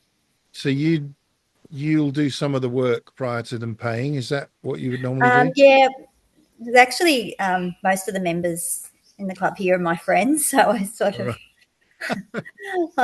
I thought it was going to be a lot quicker than it was, and I thought I had a screen there, and I thought I'd just make the screen. And but usually I don't. I usually wait till they pay a deposit, and Yeah. yeah, the time I did it, yeah, it hasn't gone anywhere. So yeah, I won't do that again. Do people have issues with customers where you get a firm order? You've gone through the whole process, you've done the mock up, and it's gone back and forward, and they want different shirts, and eventually they come back and they say, "Yep, this is what we want. These are the sizes, etc." And you send them an invoice, and then they don't pay, and then a month later, you or whenever you get onto them and say, "Hey, do you want to pay for this?" And they kind of go, I don't know, you're not sure whether we really want them. Or sometimes they might say, "Oh, I don't think we ordered them." Have Yeah, you had that kind of issue? yeah, You're all grimacing. Is I've that yeah, your experiences? I haven't had bad ones yet. I've got one customer that was just a pain from the start and should have just referred it on to someone else or said no. But it's like we need it for this event. But then they were like real slow to get back to things, and they only confirmed like I'd send them an email. I was like with a few questions, they'd reply to like some of them after a few days, and then they want them for this event. I was like, we need to have everything sorted by like tomorrow so we can order everything and then we can get it to you because they're in Western Australia. Um, and I think we eventually nailed everything down, sent them the invoice, and I haven't heard back. And I was like, honestly, I'm not phased because we've already spent. We ended up like basically redoing their artwork. We'd already spent more than the job was worth, and I was like, oh, well, at least now we won't spend the time on the labour. yeah, But otherwise, not too many bad experiences yet. I don't know about everyone else. Yeah. They're not too bad. Good thing about being a small community, um, it's hard for people to leave you cold because they've got to live in the community too. Mm, yeah, right. Go knock on their door. Oh, you don't need a reputation if it's not meeting your obligations, I guess. Yeah. And that's not the way most people are anyway. Like, if there's something going on, if they're not coming good, it's just a matter of figuring out what's going on and making space for it, I guess. Mm. We've got one at the moment that's a bike shop, and better not say who they are, but they made a good size order. It's probably over 10K. And it sat there and sat there. And eventually I think Martini got onto them and said, "Hey, what's the go?" And the shop had changed hands in that time. And the incoming owner didn't know anything about the order and was kind of like, "Oh, well, yeah, I think we still want them then in that case." And then did nothing and did nothing and did nothing. And I phoned them and said, "Look, we can just cancel the order. Don't feel it's a problem, but we just need to know, Mm. it's just going to send you reminders. We don't mind that we've done 3 million mock-ups and Uh, 1,400 bloody emails back and forth. It's just the way it is, right?" And they said, "We'll pay next week." Still sitting on the books, not unpaid, Mm. and you think, come on, man, it's just ridiculous. And he probably does want them, but yeah, I find it very frustrating. I've got to kind of grow up a bit here, but I take it very personally, and I shouldn't. Yes. Like, do you find that you have that kind of almost an anxiety? How dare they do this to us? And yet Yeah. later in the day, you'll hear me say, "It's just a business decision. Don't worry." But so arrogant. But yeah, I find it very hard when people do that because you go to a lot of trouble just to get to that point, right? Mm. Um, Yeah. I get a rather, it's quite a big coffee, um, oh, it's a big coffee shop. They're all over, but they want to get it printed local. They get a price.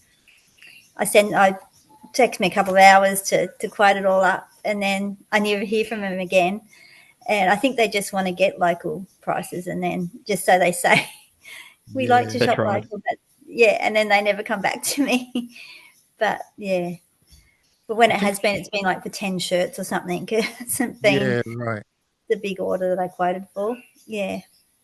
We had one, and I may have told this story before.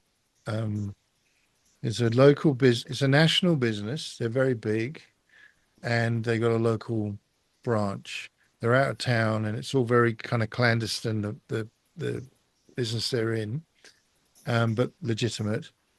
And we've been printing their stuff for years. They have various events and we print it regularly and it's no big deal. But then they got a new procurement manager who's in Brisbane and there was a quote in the system and he phoned up and said, "I'm so and so from this organization. I'm the procurement manager. We've got a quote with you just now, but I can get it printed locally cheaper." And I said, "Oh, that's terrific. Good on you." Thinking I know exactly what's coming. And he said, "No, we like to give the business locally. So can you change your price?" And I said, "Well, Yeah. why do you like to give the business locally?" And he said, "Well, we like to help people, you know, locally." And I said, "By screwing them out of the money they'd normally charge. Like, come on, Yeah. man." And I said, "Just take it or leave it." I was really hard on him, Mm. but the job came through. So that was okay. But, it's just like you're $1 billion corporation. You, Mm. it's come on, man. It's just wrong. I Um, never feel right giving people discounts when they, because I feel bad to my other customers who I don't give discounts to, so I don't do it anymore. Yeah, Good don't. way of thinking about it. Yeah, Yeah, yeah. yeah. Okay, let's check out another question. Chip in if you've got any. Oh, who inspires you and who are you learning from as experienced screen printers? Everyone in my case. Um, I could say some people, let's think in America. I don't know what's happened to him, but I really love Cam Irvin. Do you know Cam Irvin from Oh the print yeah, life? Mm. yeah, He's bonkers, but he's brilliant. yeah, And he's sort of slipped off the face of the earth. I'm sure he's still screen printing, but he's not doing all these funky mm, videos. But he really inspired me back in the yeah, day. I was really encouraged by him. Um, but also people like Chris from Black Dog in Mm. yeah, Newcastle. He's a real artisan printer. Shannon from R6. I'm not sure if R6 is still going, but I know Shannon is. He's also one of those artisan, loves screen printing, loves kind of like the history of the development of it and the art scene around that, which I think is brilliant, obviously. And then there's Pete Cooper from Hardcore Logo. He's a real artisan oh dude yeah, as well. They're the people I'd sort of go for. yeah. Inspired by them. How about you guys? People online? I actually enjoyed when you shared that you were working with Talk to Thunder and Son. I enjoyed watching their videos on how they were evolving when they were putting each week they were putting a video up, and yeah, no, that was really inspiring. That was it was good to watch them. Yeah, They're so honest and raw. I yeah, love their videos. Yeah. yeah. I really enjoyed them. Yeah, It's kind of like, and Ben, hopefully you don't fall off your chair if you hear this, but it's kind of like so honest. We don't know what we're doing, but we're yeah, finding out, and now they know what they're doing. Like Mm. it's phenomenal, and they've got it covered from every angle. They really understand social media and yeah, the storytelling narrative element of it. And yeah, they yeah. are very good. I'm Yeah. So, actually from Blacktown originally too, so all right, it's okay, nice to see them giving it a go. Yeah, yeah, yeah, absolutely. yeah. No, I enjoyed that. It was Well, good. that was their questions. That's- What was Yeah. it? yeah, Funny. yeah. So they'll be really thrilled to hear that Yeah. answer. Anyone else? I follow Lawless Prince. He's the bloke that does the huge full shirt thing. Like that's where I came up with that idea to do that big cult print. Who was that? He I didn't hear who it was. Lawless Prince. Lawless. Yeah, yeah, He's an American. I guess he's using plastisol, which makes it so much easier to like, but it'd be heavier, obviously. Um, yeah, so I find him inspiring. He does a whole heap of interesting stuff and historical stuff with these huge oversized prints. But yeah, aisle six. I don't. What's happened to aisle six? I don't know. But yeah, Shannon's shop is inspiring. Um, Black Dog, his work's beautiful. So yeah, yeah, just those sort of places that are doing out of the box sort of stuff, I enjoy. yeah. Uh, And also, I feel like, and this is where again my own sense of shame kind of kicks in, is they don't sell out those guys. They're like indie musicians in a way. They're not interested in the big labels. They're interested in the art, and they run big businesses and good businesses, but it's not about printing for Nike or whoever. That's probably a bit too big, but as an oh, example. But you know they love what they do and they do it very well, and I think they're always the best teachers in a way, aren't they? Yeah. Mm, How about yeah. yourself, Josh? Yeah, I guess it's just the crew on Instagram. See a little bit Mm, of stuff every day, and you're like, oh yeah, that's. I guess it's just a little reminder. Like you pick up bits and pieces and follow everyone's journey. I enjoy Mm, that. So no one in mm. particular, but just yeah, I think everyone in the industry is pretty cool. Going over to America last year was really cool for that, just to catch up a bit more and um, yeah, meet people that you've sort of followed online. It's pretty mm. cool. Has Yeah. anyone seen the? I saw in the shirt show. I think it was that I saw. There was going to be some show in America, kind of like Master Chef kind of format. I haven't been able to watch it. I watched it on or one of them on YouTube last weekend, I think. Right on Something that YouTube. yeah, that Zach um a can of corn, I think, is doing something. So it's Okay. pretty entertaining. Something a bit Yeah. different. I'll What a have to neat look up. idea. Yeah. Mm. Yeah. What's it called? Um, I can't remember what it was called, actually. It just yeah. popped up in my YouTube Yeah, stuff, right. and Yeah. I'll have a look at my history. Yeah. Yeah, I've been yeah. trying to watch it, but I didn't know what you could watch it on, so I didn't realise it's on YouTube. So Mm. I think anything that raises the profile of screen printing is good, right? Like, mm, because it's a kind of hidden art. Like screen printers know all about it. They love it. They know one another. They get what we're talking about. But to the general public, you know, what is that? How a t-shirt's printed? Wow, that thing spins around. Wow, you yeah. actually. I had a one this week. I'll just tell you the story. It really melted my heart. Um, it's a colleague of my wife, um, who has a son with autism, and he has his own YouTube channel but wants to print his own merch. And so he had these designs, but he Mm, didn't know how to print the t-shirts. And she was talking to my wife, explaining, this. And my wife said, well, my husband runs a t-shirt printing business. Anyway, long story short, he came in this week for an hour, and I was a bit nervous because you never know quite how easy it'll be to kind of communicate. And it mm, was great. It was good fun. It was hilarious, actually. mhm. And it was so good. Like he had these designs, and I said, we turned them into film, and I was just trying to explain the process. And I thought, well, I'll just walk him through and show him everything. And he said, right, so when do we start printing? I was like, what? He goes, we're going to print something today, aren't we? And I said, yeah, okay. Yeah. Anyway, we did. And I burnt a screen for him, and, got the whole thing going, and gave him a squeegee and some ink and what have you, and even some spray tack. But I directed him to one of Cam Irvin's videos. He's got this basic video on, how do you get going? And it was so exciting. His mother came in, and she was pleased. And yesterday he was texting me and phoning me, how do I do this? How do I do that? That was really nice Yeah. experience. But anyway, that's a digression. But you know what I mean? To get something that raises the profile of screen Mm, printing and gets it more into the public and helps them to understand.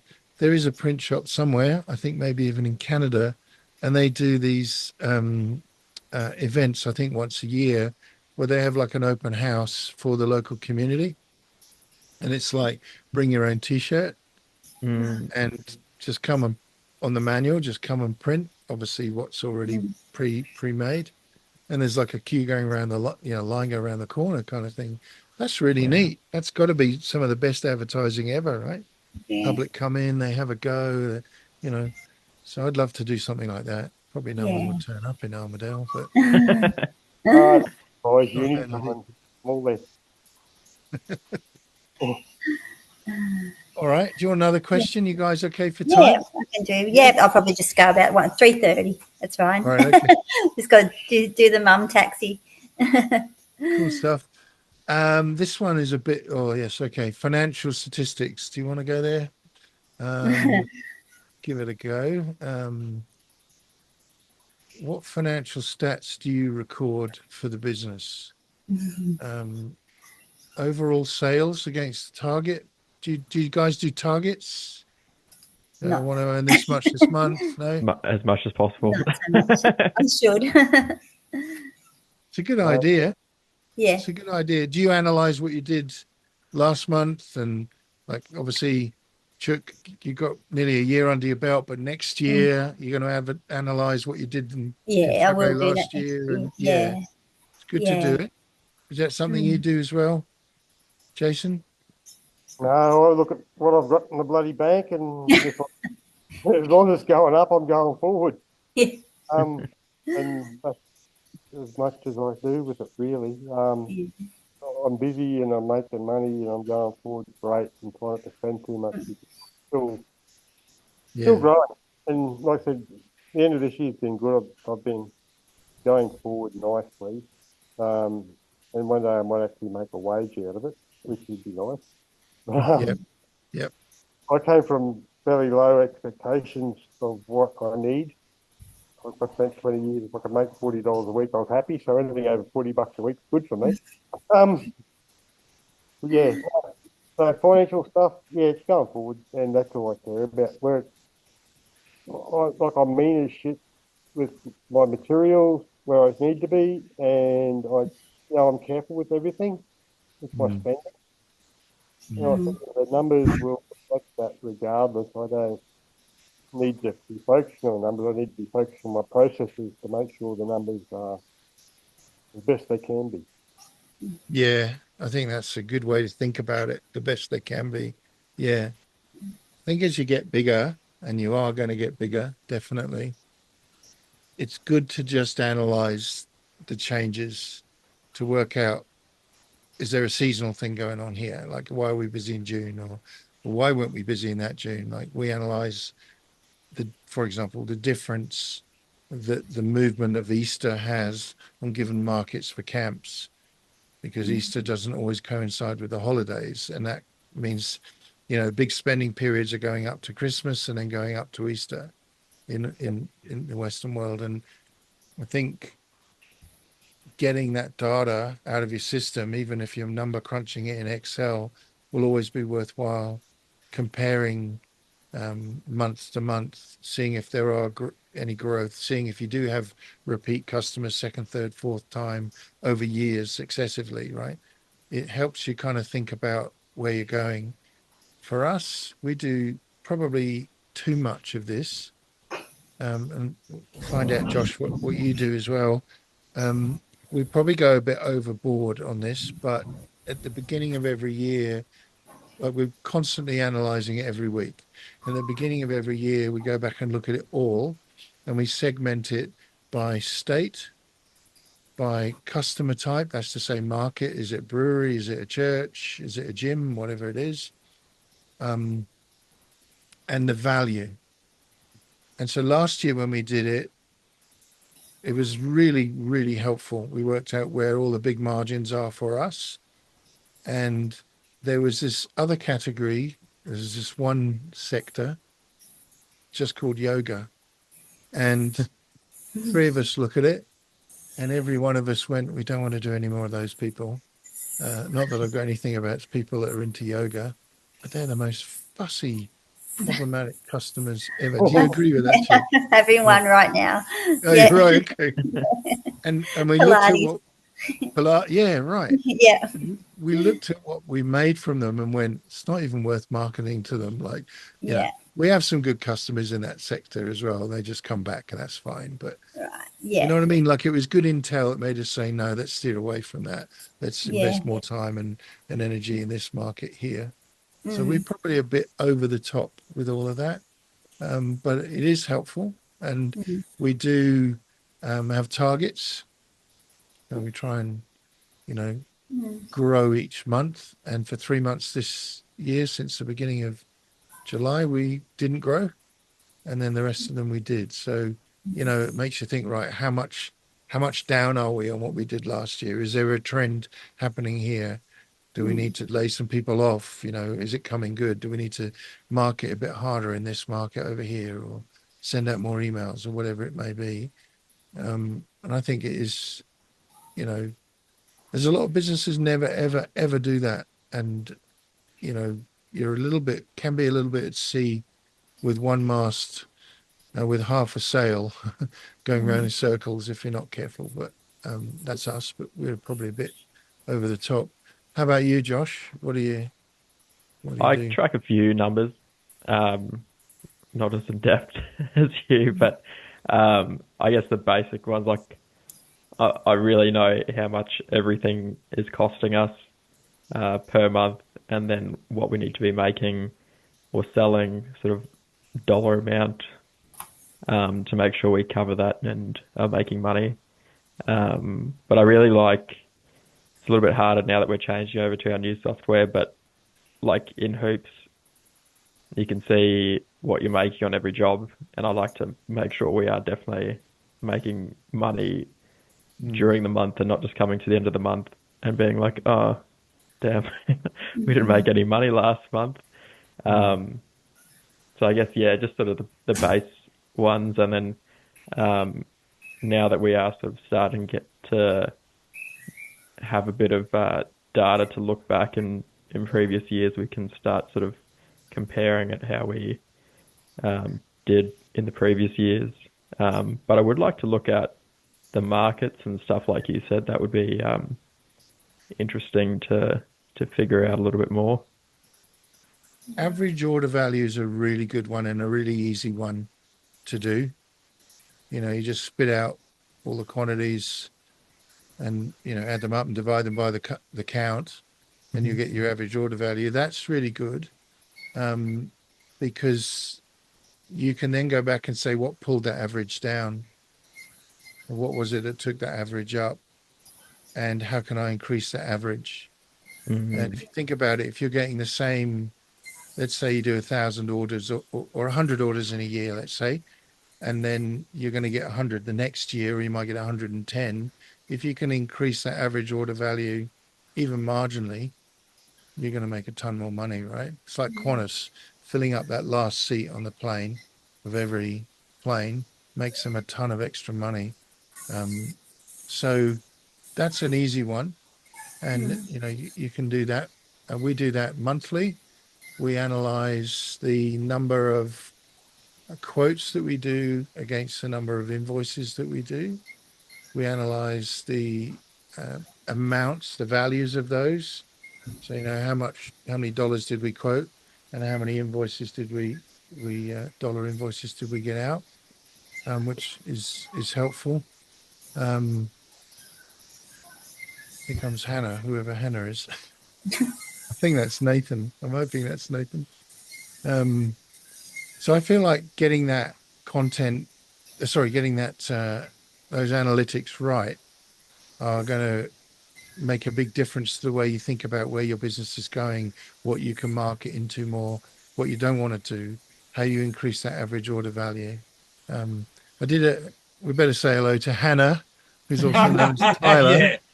Hi. Is Hannah actually there? Yes, she is. I'll change that so people don't get confused. Hey. Hi, Hannah. Hello, everyone. Sorry I'm late. I got held up in town. That's all right. Thanks Makes so the much party. for coming on. I don't know good. have you met everybody around the table? No, I haven't. I've seen Josh on a few of the videos, but not the other guys, girl and guy. Yeah. And where are you guys all based? Sorry. I'm in Yamba, New South Wales. Oh yeah, lovely. Yeah, yeah. And I'm an actor in part of Queensland. Oh, wonderful. Yeah, nice. Warm. Yeah. Oh yeah, very much so. Yeah, yeah. Where Excellent. about you at? I'm near Armidale. Right. Oh no. Black Mountain. Black Mountain, yeah, just 20 minutes up the road. Yeah. All right. Nice. I see Tyler as I see Tyler and Hannah as, because Hannah does a lot of the printing, I think. Hannah helped with the business, yeah. As part of our team, we do Christmas dinners or whatever together. Yep. The Christmas party together, which is always a good laugh. But Yeah. T-Shack is the name of Tyler's business. Chantel is known as Chook, and she's inked by Chook. Jason is Shed 76, and Josh, of course, is North Print. So yeah. Good on you. Very Thanks good. for coming. We've been doing a few questions, but we might go back to basics. How's your year been? What are you going to be doing next year? You got any new equipment? I know you love looking for things online, buying things that on a whim. Yeah, that's right.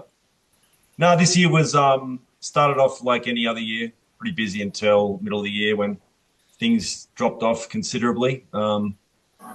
But I mostly contract print for a workwear provider in Geelong, where I moved from 3 years ago. And I was printing for him for about 5 years before moving here. Prior to that, I started out screen printing and running an automatic printing rash vests for Rip Curl, and I did that for about 10 years. I hadn't even printed a T-shirt for close to those 10 years. It was just rash vests and some neoprene panels before being made into wetsuits. So I didn't really learn a whole lot about the industry and different mesh types. They're all 43Ts, stretch additive in the inks. And yeah, that was my day in, day out rashes. Yeah. So it's nice to be doing other things, slightly easier to print. And yeah, I had a couple of other, contract clients in Geelong that kept me busy. But this one I do sort of probably 80% of my work for in Geelong.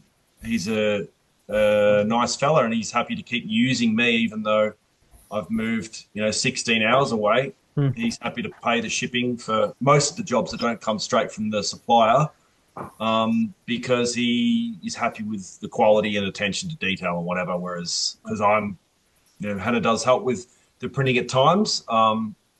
Generally, when I'm only operating a 6-station, 6-color Antec manual. I don't have the auto anymore.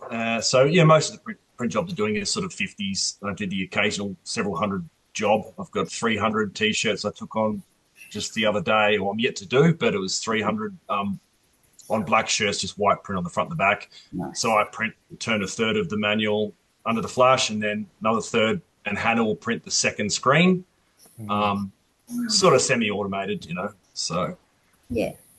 I It's a didn't kind really of an want to take on that job at this point in the year, but I thought, it's a good little kicker because it was quiet for a good part of the year, and yeah, it's always nice to have a bit extra in the bank, I guess. So yeah, plans for the new year. I hope it continues to be, continues to dribble in and maybe pick up a little bit, or continue to be a little busier than the last 5 or 6 months have been, but we don't need a whole lot of money, Hannah and I. We don't have any children, and luckily no mortgage. So, we're in a favourable position, I guess. I'm very fortunate for that. So, It's all profit. yeah, that's right.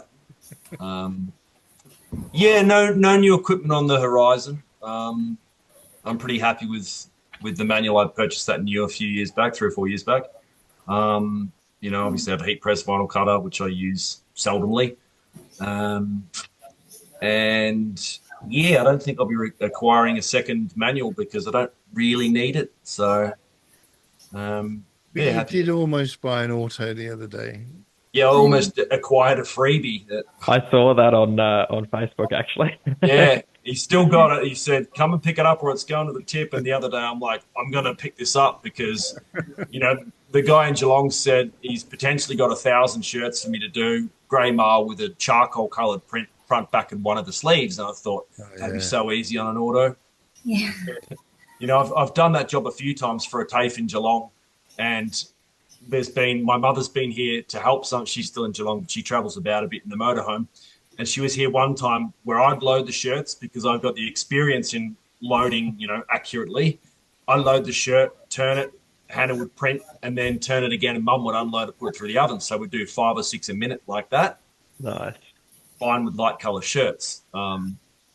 Yeah, I was pretty tempted to get that auto, although I had learnt from Donovan at M&R that it fell off the trailer.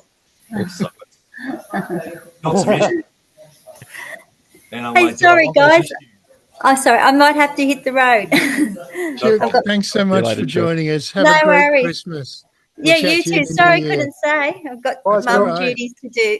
Thanks a lot. Thanks, guys. See ya. See ya. See ya. See ya. Bye. Yeah, that's me. It's me. So it'd fallen off a truck at some point, and Yeah, when this guy acquired it, Mitch, I wrote him and asked. I asked if he was deeply upset at that incident. I said, "You must have paid him for this." He goes, "Oh, I got it pretty cheap, but yeah, he's never had it operational." So Donovan said it hasn't been running for quite a while, so I might need a new computer unit, CPU or whatever. He said it's probably only good for tote bags, and you might get one station running. And I'm thinking, it's tiny, like it's smaller than my manual, so I can just bang it in the garage here, but and probably run it, I think, off a little 10 amp compressor, a little Chicago thing, and an air dryer. I can acquire that cheap enough, but I'm thinking there's probably going to be other issues, and I may regret it. So I don't think I'm doing that unless I foolishly changed my mind about it. It's always tempting. It is. Yeah. With a I job shouldn't like go that, looking. there's these thousand, front, back, and sleeve. There's 500, 600 hoods, navy hoods with a white print. I think I can just go around on the machine twice. I can do that, load and unload, so Hannah can do other things or whatever. But yeah, probably need to update the oven then. I think I've only got a little reservoir thing, so I'm not sure it'd keep up. Smashing Yeah, into it. well, in that case, you might as well do them on a manual. If that is Yeah, the problem, isn't it? When you get an auto, is you need you need an oven that's much quicker. It can yep. take bigger. Potentially three Yeah, phase power.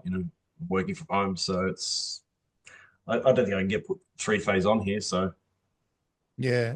I'm surprised you've got electricity at all in Black Mountain. Sounds like something out of a Disney film, doesn't it? Black Mountain. yeah. Well, there's actually a Black Mountain in Queensland and Canberra. Oh, really? Hmm. Okay. Wow. That's just vodka, Um, just neat. It's not really. Not really. so we're working through questions. In fact, let me just ask you this one. I think I know the answer, but the question was, what financial statistics do you record for your business? Yeah, you know the answer. Zero. But you check the bank balance, which we all That's do. right. Yeah, that's a good Oh, statistic to check. yeah, I'm not the most what's the damn word? I probably shouldn't run a business, to be honest. I don't really know what I'm doing. I'm just kind of winging it. Wife's helping. We're all So doing yeah. that, right? To some extent, we're all Yeah. doing that. We're all Yeah. learning. I've been a Um, little bit lax with invoicing over the years and lost a bit of money like that. One client said, I don't have to pay you, mate. This is going back, 2 years ago. And I'm like, what do you mean? I dropped everything when you asked me to. Like I was always, I need this tomorrow, man. I've forgotten. I'm like, all right, yeah, I'll smash it out for you today.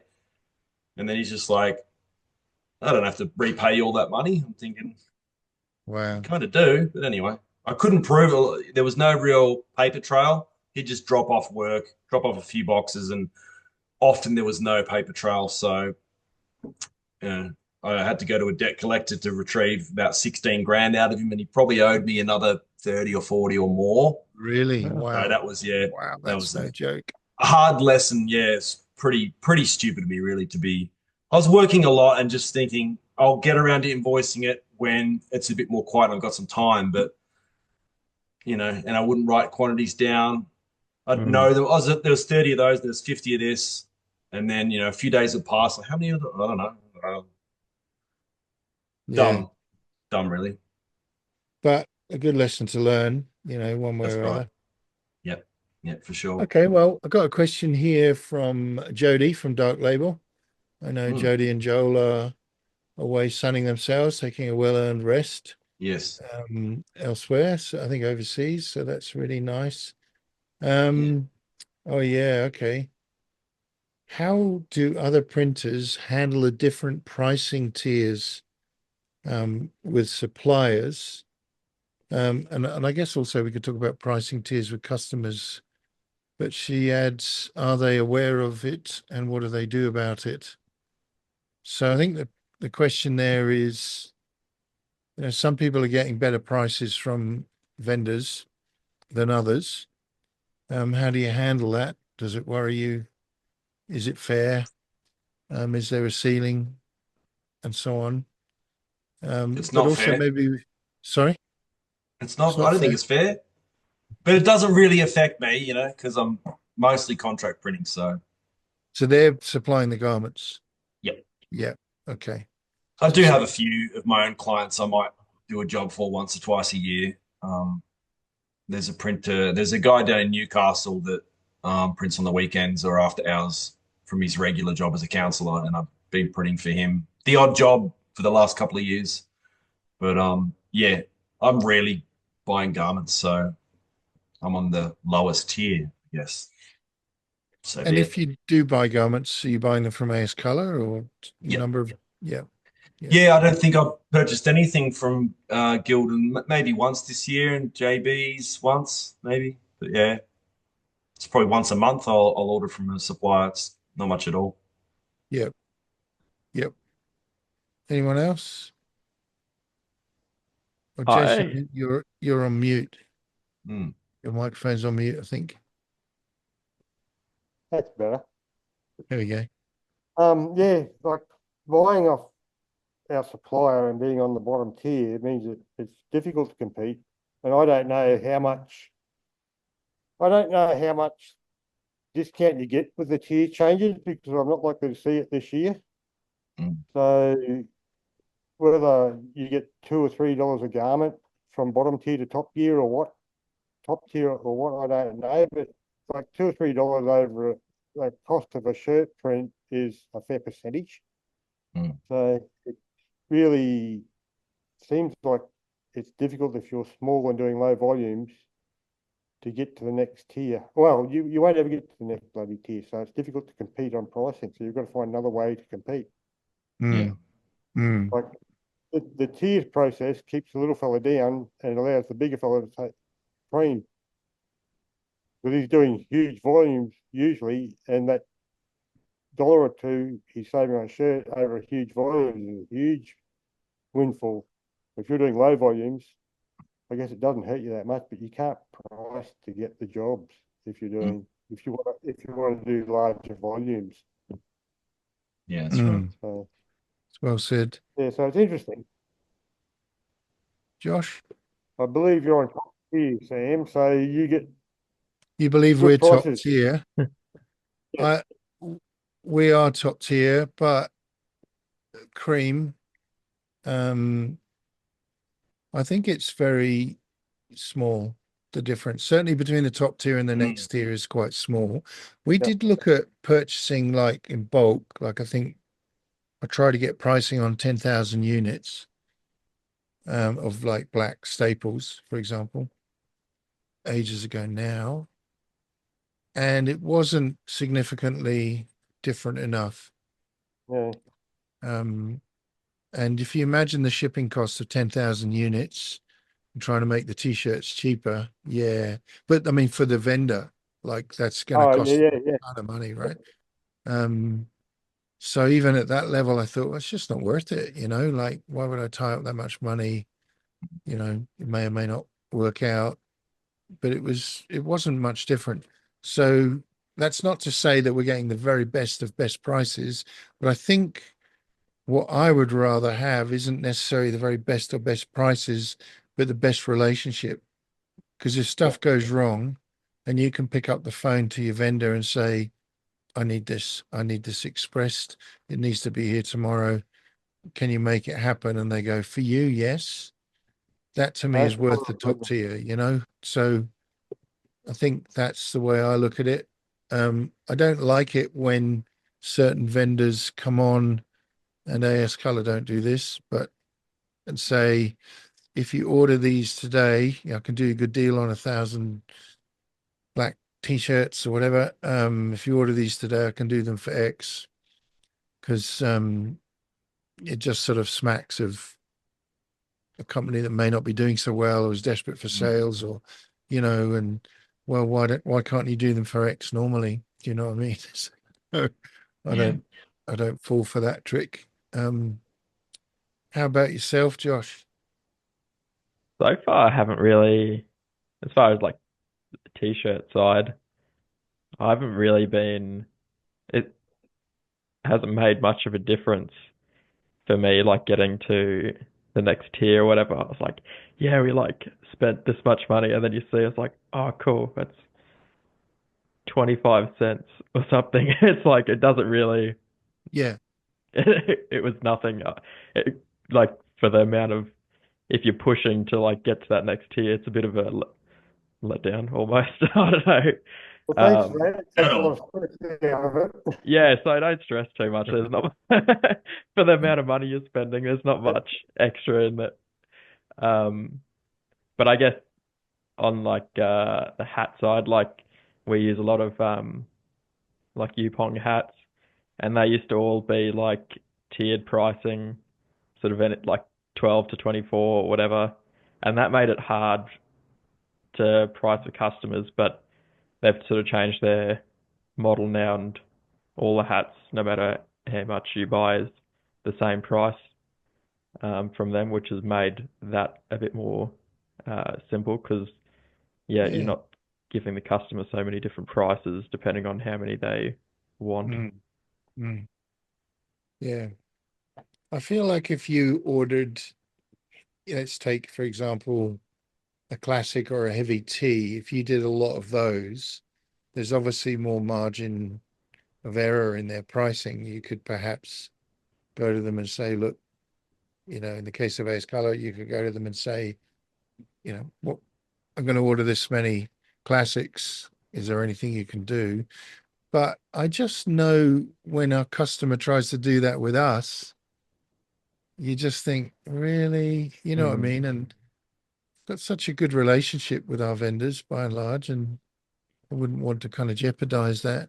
Um, let's turn the question on its head. What about the pricing and the tiers that you might give to your customers? Do you have that set up in terms of the quantity of garments or the relationship? By which I mean, well, these guys spend X with us every year. They keep coming back and they're a good customer. We give them a different price. Or is it, no, no, you're only buying 50, you're going to pay top dollar this time? How do you work all of those sorts of things out? I know as a contract printer, Tyler, that's a bit different because you're Mm, charging per print only. You're yeah, not making markup on garment, but that's do right. you, how do we kind of work that out? How does that work for you, Josh, for a start? Great question. We've got tiered pricing, and that's set up to like suit the actual quantities like our embroidery machine does 4 at a time. So they're multiples of that because, yeah, like if you're running a job with 7 hats or something, it might as Yeah. well be 8 because you've just running a spare one. But um, I guess as far as like looking after like repeat customers, I don't really give them a better price as such. I'll just sort of look after them a bit more. Like if they have a new design or something, I won't. I'm like, oh, we'll just do the digitizing for you, or we'll just mix whatever inks and sort of just put that in the invoice or the quote so they know that we are looking after them. But I'm not really trying to sort of discount our work as such, but just so that they know that we do appreciate their business and are giving them something extra that's Mm, a bit more tying it to the value rather than the price. mm. That's a good But way. It's a similar thing to the answer I was giving about A's color. mm, Price isn't such an issue, but I want to get the right service. Yeah. Yeah. It's interesting. How about you guys? Um, Usually fairly low volumes. Picked up a pub a month or two ago. They got 140 odd shirts. No, I don't. I think I gave them 10% discount because that was a big job for me. And the volumes, single color, white on black singlets is just nice Yeah. printing work to be having. So, and I delivered it to them, and it was a fair way out. So I gave them some good service and went and had a look at their pub, and because I haven't been allowed in pubs since I've been out, and suddenly I got my parole conditions changed on the back of that, so that I can now visit hotels. And have been canvassing since because pubs are good work, and Yeah. club and all those places that I couldn't go. So yeah, I gave them a 10% discount just on the volume, and I think that's reasonable. But as for repeat custom, they're repeat customers because they like the product and the service, Mm, and I don't think I need to give them a discount on that basis. If they find something cheaper they want, then mm, go and see what you get from elsewhere. mhm. Yeah, I'm not keen on giving away money that I've earned, sort of thing, with a customer relationship. Yeah. And as a contract printer, Tyler, you do have tiered pricing based on the quantity of colors and the quantity of garments. Yeah. That's right. And I have I have a few of my own clients that I do a job or two for a year. Um, and, a few friends that have businesses. So I do good pricing for them, obviously. I don't charge them for screen setups if it's a new thing or if they haven't ordered for a couple of years. I don't charge that. Friends, obviously, it's a different kind of thing. But yeah, and I'm still working off my pricing for, 100 to, is it 100 to 200, 200 to 3, 300 to 500. Um, those prices are kind of set on what I was working off running an auto. And I'm still sort of running off those prices because I very rarely get, the hundreds orders. But I want to be competitive, especially if it's for the guy in Geelong I do a lot of work for. Hmm. He's happy for me to not take on a large volume job. And it is mostly just the TAFE in Geelong, the Gordon TAFE, that there's volume. I don't think might have been one or two others I've done several hundred for once before. Um, but yeah, he's happy for me to knock back a job if I don't want to do it or if it's not really worth it for me. Um, it can be quite expensive with freight too, I suppose. If there's hundreds of shirts or hundreds of hoodies, Hmm. it could cost me $1,000 in freight. So it kind of needs to be worthwhile for me to do it, tie up. It might be most of a week's work. And then you take the freight out of it and you know, just depends. But yeah, doesn't really apply to me that much. Contract printing, I suppose. Mm, It's very well structured in your side of the industry already, isn't it? mm, People are yeah. expecting that kind of model. Yeah. Hmm. We have a little bit of tiering, often tiering up when it comes to pricing. But I'm sure a bit like you guys, we've been through a number of iterations around pricing. What I've discovered, I think, for us at least, is that what matters more is the management of the quantity, a bit like you were saying, Josh, about having that fourth head on the embroidery machine running, because it's pointless embroidering three and not having that fourth one there. And so Hmm. for us, it's been about working out not so much on the tiers of pricing, although we have them, but on how many there are in the order. So, for example, our minimum used to be 10, and it was 12, then it was 15. And then we had an 8 color press with 8 patterns, and we said, why is it 15? That's a bit stupid. Why don't we make it 16? It's just basic, and there's no point in not putting the last one on, as it were. And now it's 20, but we did mark it in the 45 garment space, and now we mark it in the 56 plus garment space. And just having that extra 11 garments in the order increases the revenue enough if you do enough of those jobs. You see what I mean? So Mm. after that, if you get to 200, we might drop the price a bit more, but we actually won't drop it anymore between 56, unless it is a regular, solid, you know, buying an order 3 times a month type customer who will be on a different rate anyway. Yeah. Obviously, like you guys, if it's 1,000 t-shirts that are all white with one print on the front in black, we can do a better price, right? Mm. But Hmm. or a tote bag or something, although there's not a lot of markup on those. But I actually prefer. So we got offered a job for 5,000 garments. They were pink, and it was a white. No, it was a black print on a like bubblegum colored garment, so not a light pink. And they try to bring us down on price, and I just said it's just not worth it. Go to a contract printer near you. They were elsewhere, and um, if we'd have got that job, if we'd have come down in price, we would have made some money off the top of that job, sticking it through an auto rapidly, but we would have lost a lot more money not processing the other orders at the right price. And so that caused me to really look at the triangle of sales and just not try and hit the top corner that's the high volume, low price, but actually float down to the middle a little bit more. And I think that's why we don't reduce prices much after 56, because sure, we'd want 2, 3, 4, 500 garments in an order. No sweat at all. We might move a little bit, quite a bit, perhaps on a 500 garment order, but there comes a point where the balance shifts and it's not worth doing.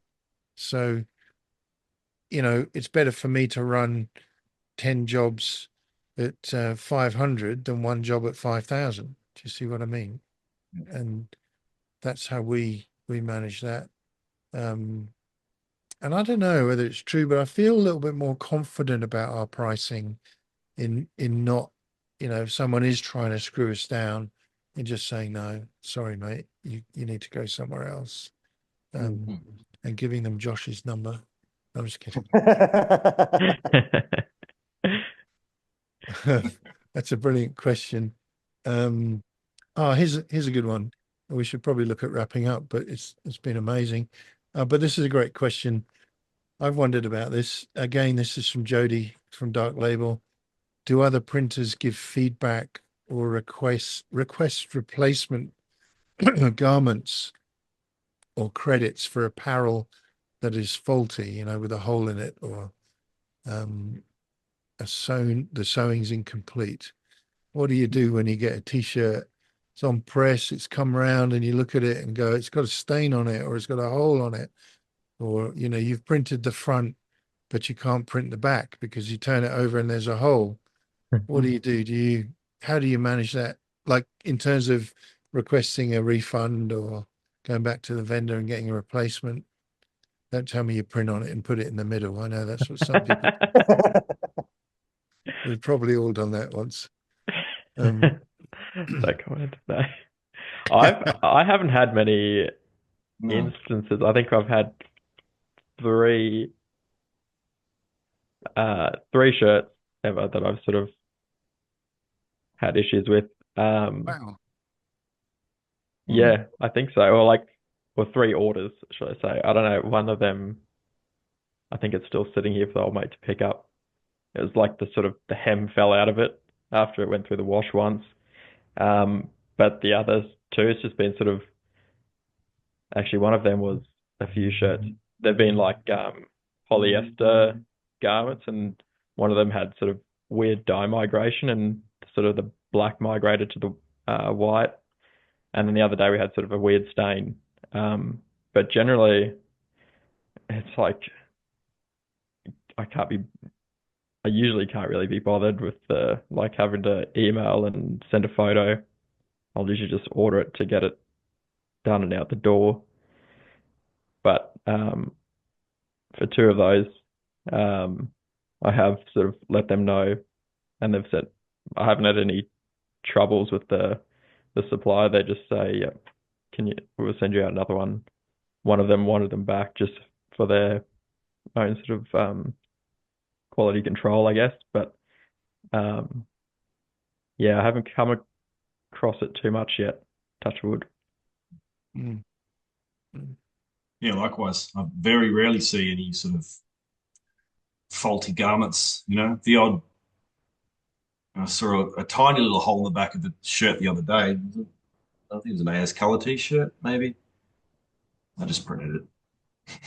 Yeah. Yeah, I mean, and the print went over the top of it. Whether that's going to cause a problem, I don't know. But it was a tiny hole, and I thought most people aren't going to notice this. I didn't think it was important for the job, what it was. So they're not going to care. So, again, maybe a little bit different with me because it's contract printing or whatever. So, yeah, I didn't think it was an issue. But yeah, I don't see faulty garments much at all. Strangely enough. It's good. It's a good sign. I bought a couple of sample shirts from an Australian manufacturer in Melbourne. I had some personal stuff, and I had a shop lined up to take or have a look at my merch. And one of the sample garments, all the stitching here was missed, like the bobbin had dropped or whatever. So for a $20 blank shirt, which is Australian made, I need them to be fairly good because you're putting a print on it, you're moving it for $45 and the retailer's moving it for $80 to $100. Yeah. So, and I haven't done anything with it because you sent me a couple of samples and one of them was no good. Like, you know, like I had to pay for the samples, obviously, but like I'm trying to get my merch onto quality Australian garments to sell at a premium price, and the garment's not very well. So I've just left it because finding an Australian manufacturer is fairly difficult. Finding something that you can do volume with anyway at a reasonable price. Yeah, so how you deal with faulty garments, I'm not sure, but ignoring it hasn't helped me at all.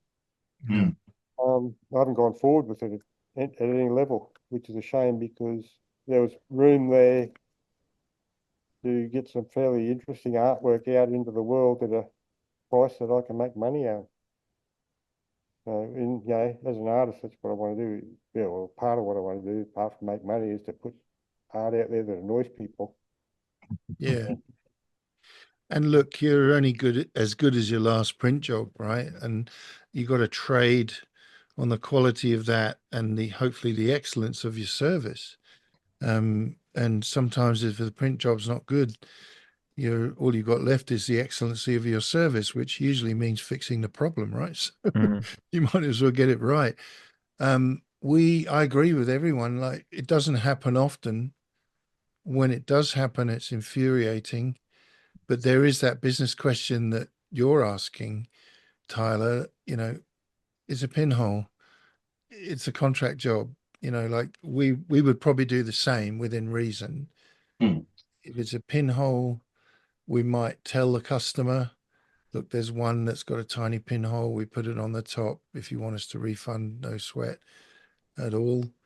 If you've got a customer that that's ordered 20 different colors and one of them is green, likelihood that's the one with the hole in, right? Like, it's just so annoying. I don't know why that's a sort of law of the universe.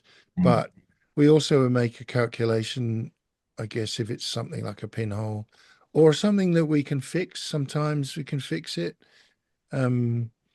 Occasionally we've re-sewn things, seams that are wrong or collars that are loose or whatever. We wouldn't sew up a hole. That wouldn't be worth it. But if it's like if it's a clothing brand, no way. You know, we'd stop. Obviously it's got to be absolutely immaculate. But if it's 1,000 tees as a giveaway for some event, you know, where they're just chucking them at people that go past the stand on a conference or something, then no, we wouldn't worry about it.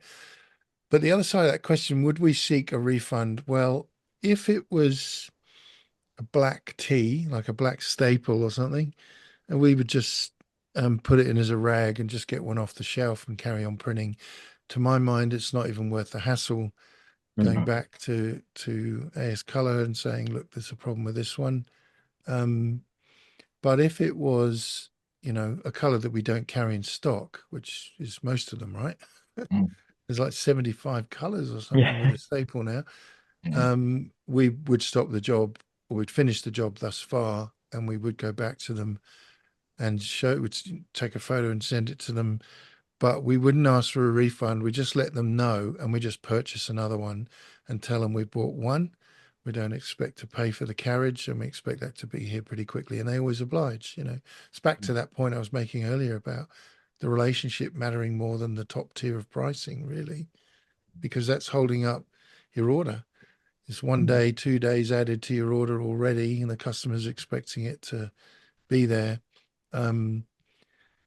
So that's how we would deal with it. Obviously, if there's a whole batch of things, we'd send them back or whatever and ask for a refund. But the issue for me isn't the refund, it's having the job to print, having the garment to be able to print it. I know that some people keep them in a pile or a box or whatever, and at the end of the year, they throw them back at the vendor and say we want refunds for these. That's legitimate.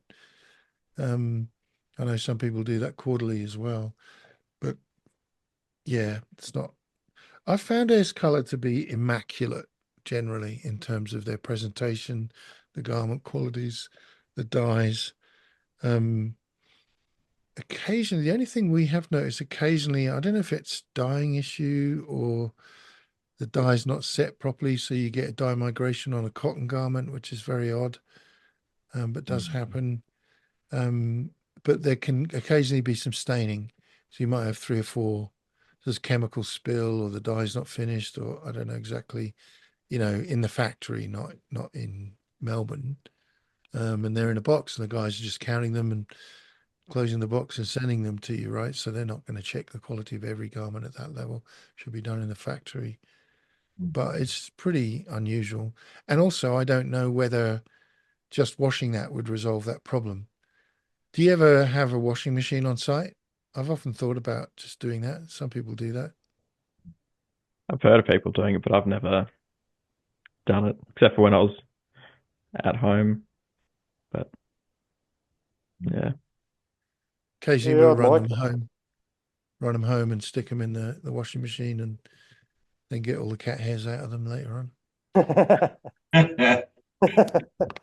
Yeah, I'd like to have a washing machine. It'd be nice to test different things, different aspects of the prints and what you're doing. Like initially when I started, I couldn't get a metallic ink to stick to a base coat and end up heat pressing the prints.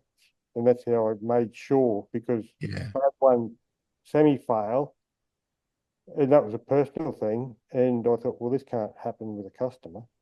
So Sure. I went over the top with it. And these days I don't put base coat down on very much at all because that resolves the problem.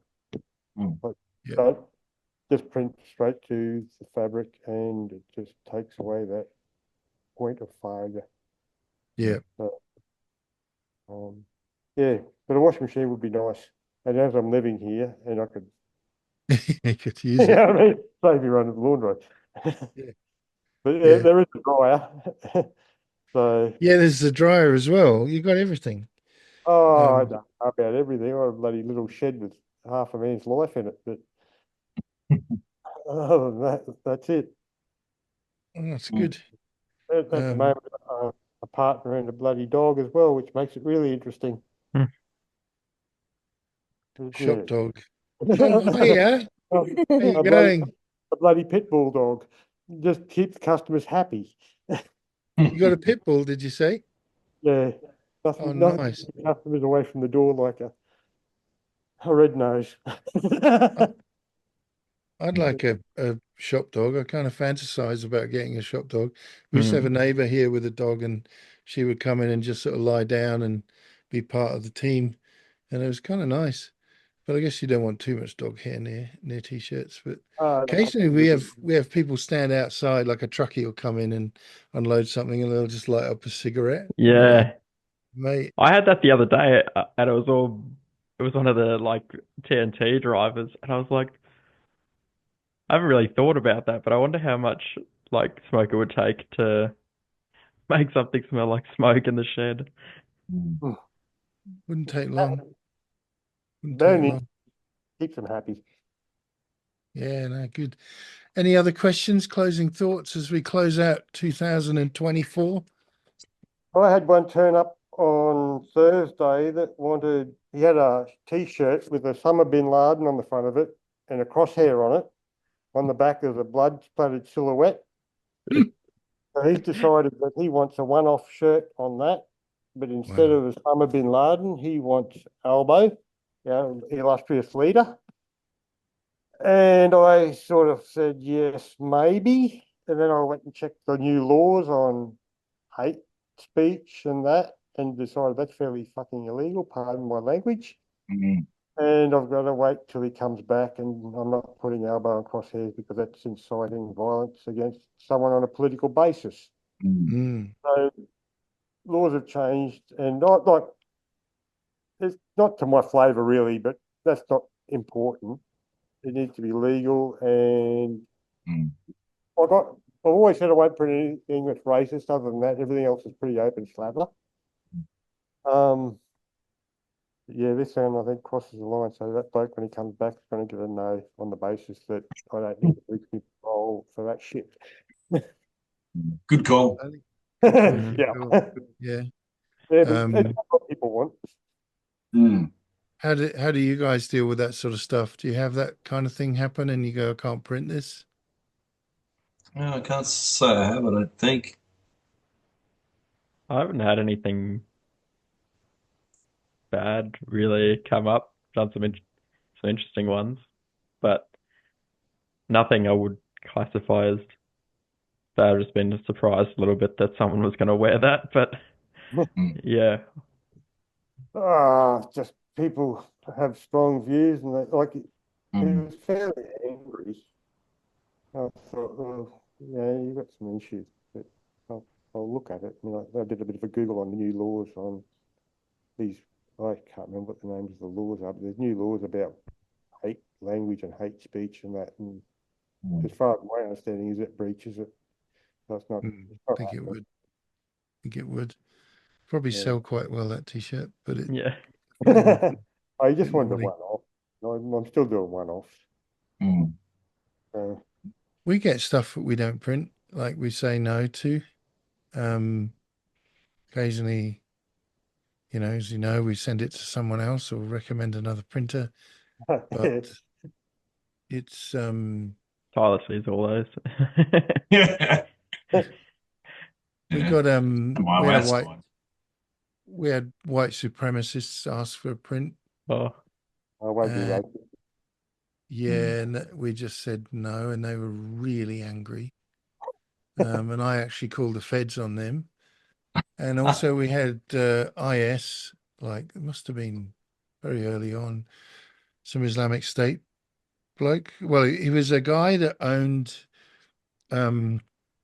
what do you call those people? They do all the sound systems for cars, audio electronics Yeah. type guy. And he wanted polos for his company, and he had prints just about everywhere. But on the sleeve was the Islamic State symbol, and I said no, and he wasn't happy with that.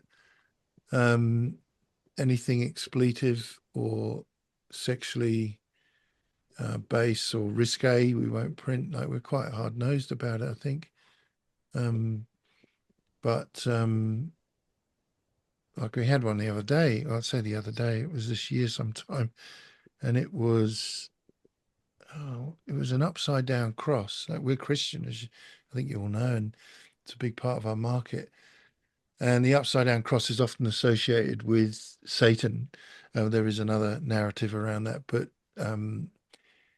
I called him and said, "Look, we really can't print this. It's satanic." And he said, "Oh no, St. Peter was crucified upside down." And I said, "Yeah, but he didn't have 666 written on his cross, mate." Like he went, "Oh yeah, fair enough." he tried. We just sneaky one. So yeah, stuff like that we're obviously careful about, but doesn't happen Mm. too often. But yeah, we do say no. There was something the other day that Martini showed me, and if only I could remember it, but it was so obviously um, inappropriate. But they were really angry with her when we said no, because it's funny, isn't it? We're just the printer. That's what they think. It's their artwork, it's their t-shirt, it's their market or whatever they're doing with it. We're just the printer. But actually we can get in big trouble for Mm. printing stuff mass produced.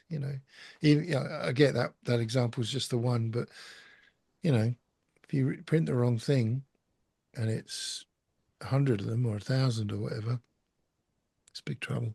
Well, my thought was if I do one for someone like that, then all of his sympathisers will be after the same sort of bloody nonsense as well. That's right.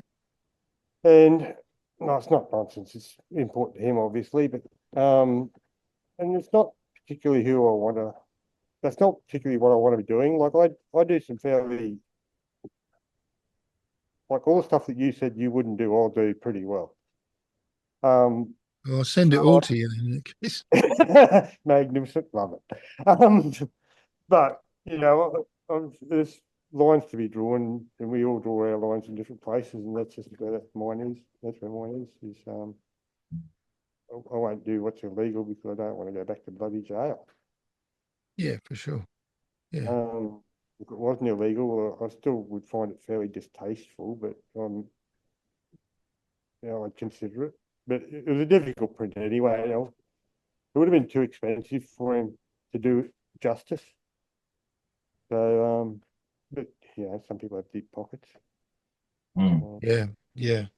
But you're right. Like if you'd have printed that, he'd have worn it. Someone would have gone, "Hey, where'd you get that?" "Oh, it's my mate up the road. Go and see him." And you print another one and another And then one. you're tempted because it's money. You're making good money out of it. Oh, print a few more. Why not? Yeah, Yeah, that's right. yeah. Like I did a whole heap of anti-vax stuff, which I'm not one way or another about. But so became a little bit of a hub for that sort of fringe. So I've got these people in wanting to run their agenda instead of buying shirts. And I'm about printing shirts and making money, not sympathising with cause. Like the bloke who initially started this was a nice bloke. But as the business is growing and getting busier, I've got less time to sit around and empathise with causes that I have no real support for. Or, like I've got other issues on the plate other than complaining about government policies, and there's a whole heap of stuff I don't agree with, but I'm busy. So keep it short, move along. Yeah, interesting, mate. Interesting people. I feel like Australia's regime, if I can use that word carefully, around its politics, around wokeism in particular, is going to cause issues going forward for people like us when we mass produce things, and everybody wants to say something, no matter what it is. And I can see a time when that's going to be a bit harder to kind of manage. But and also rejecting stuff,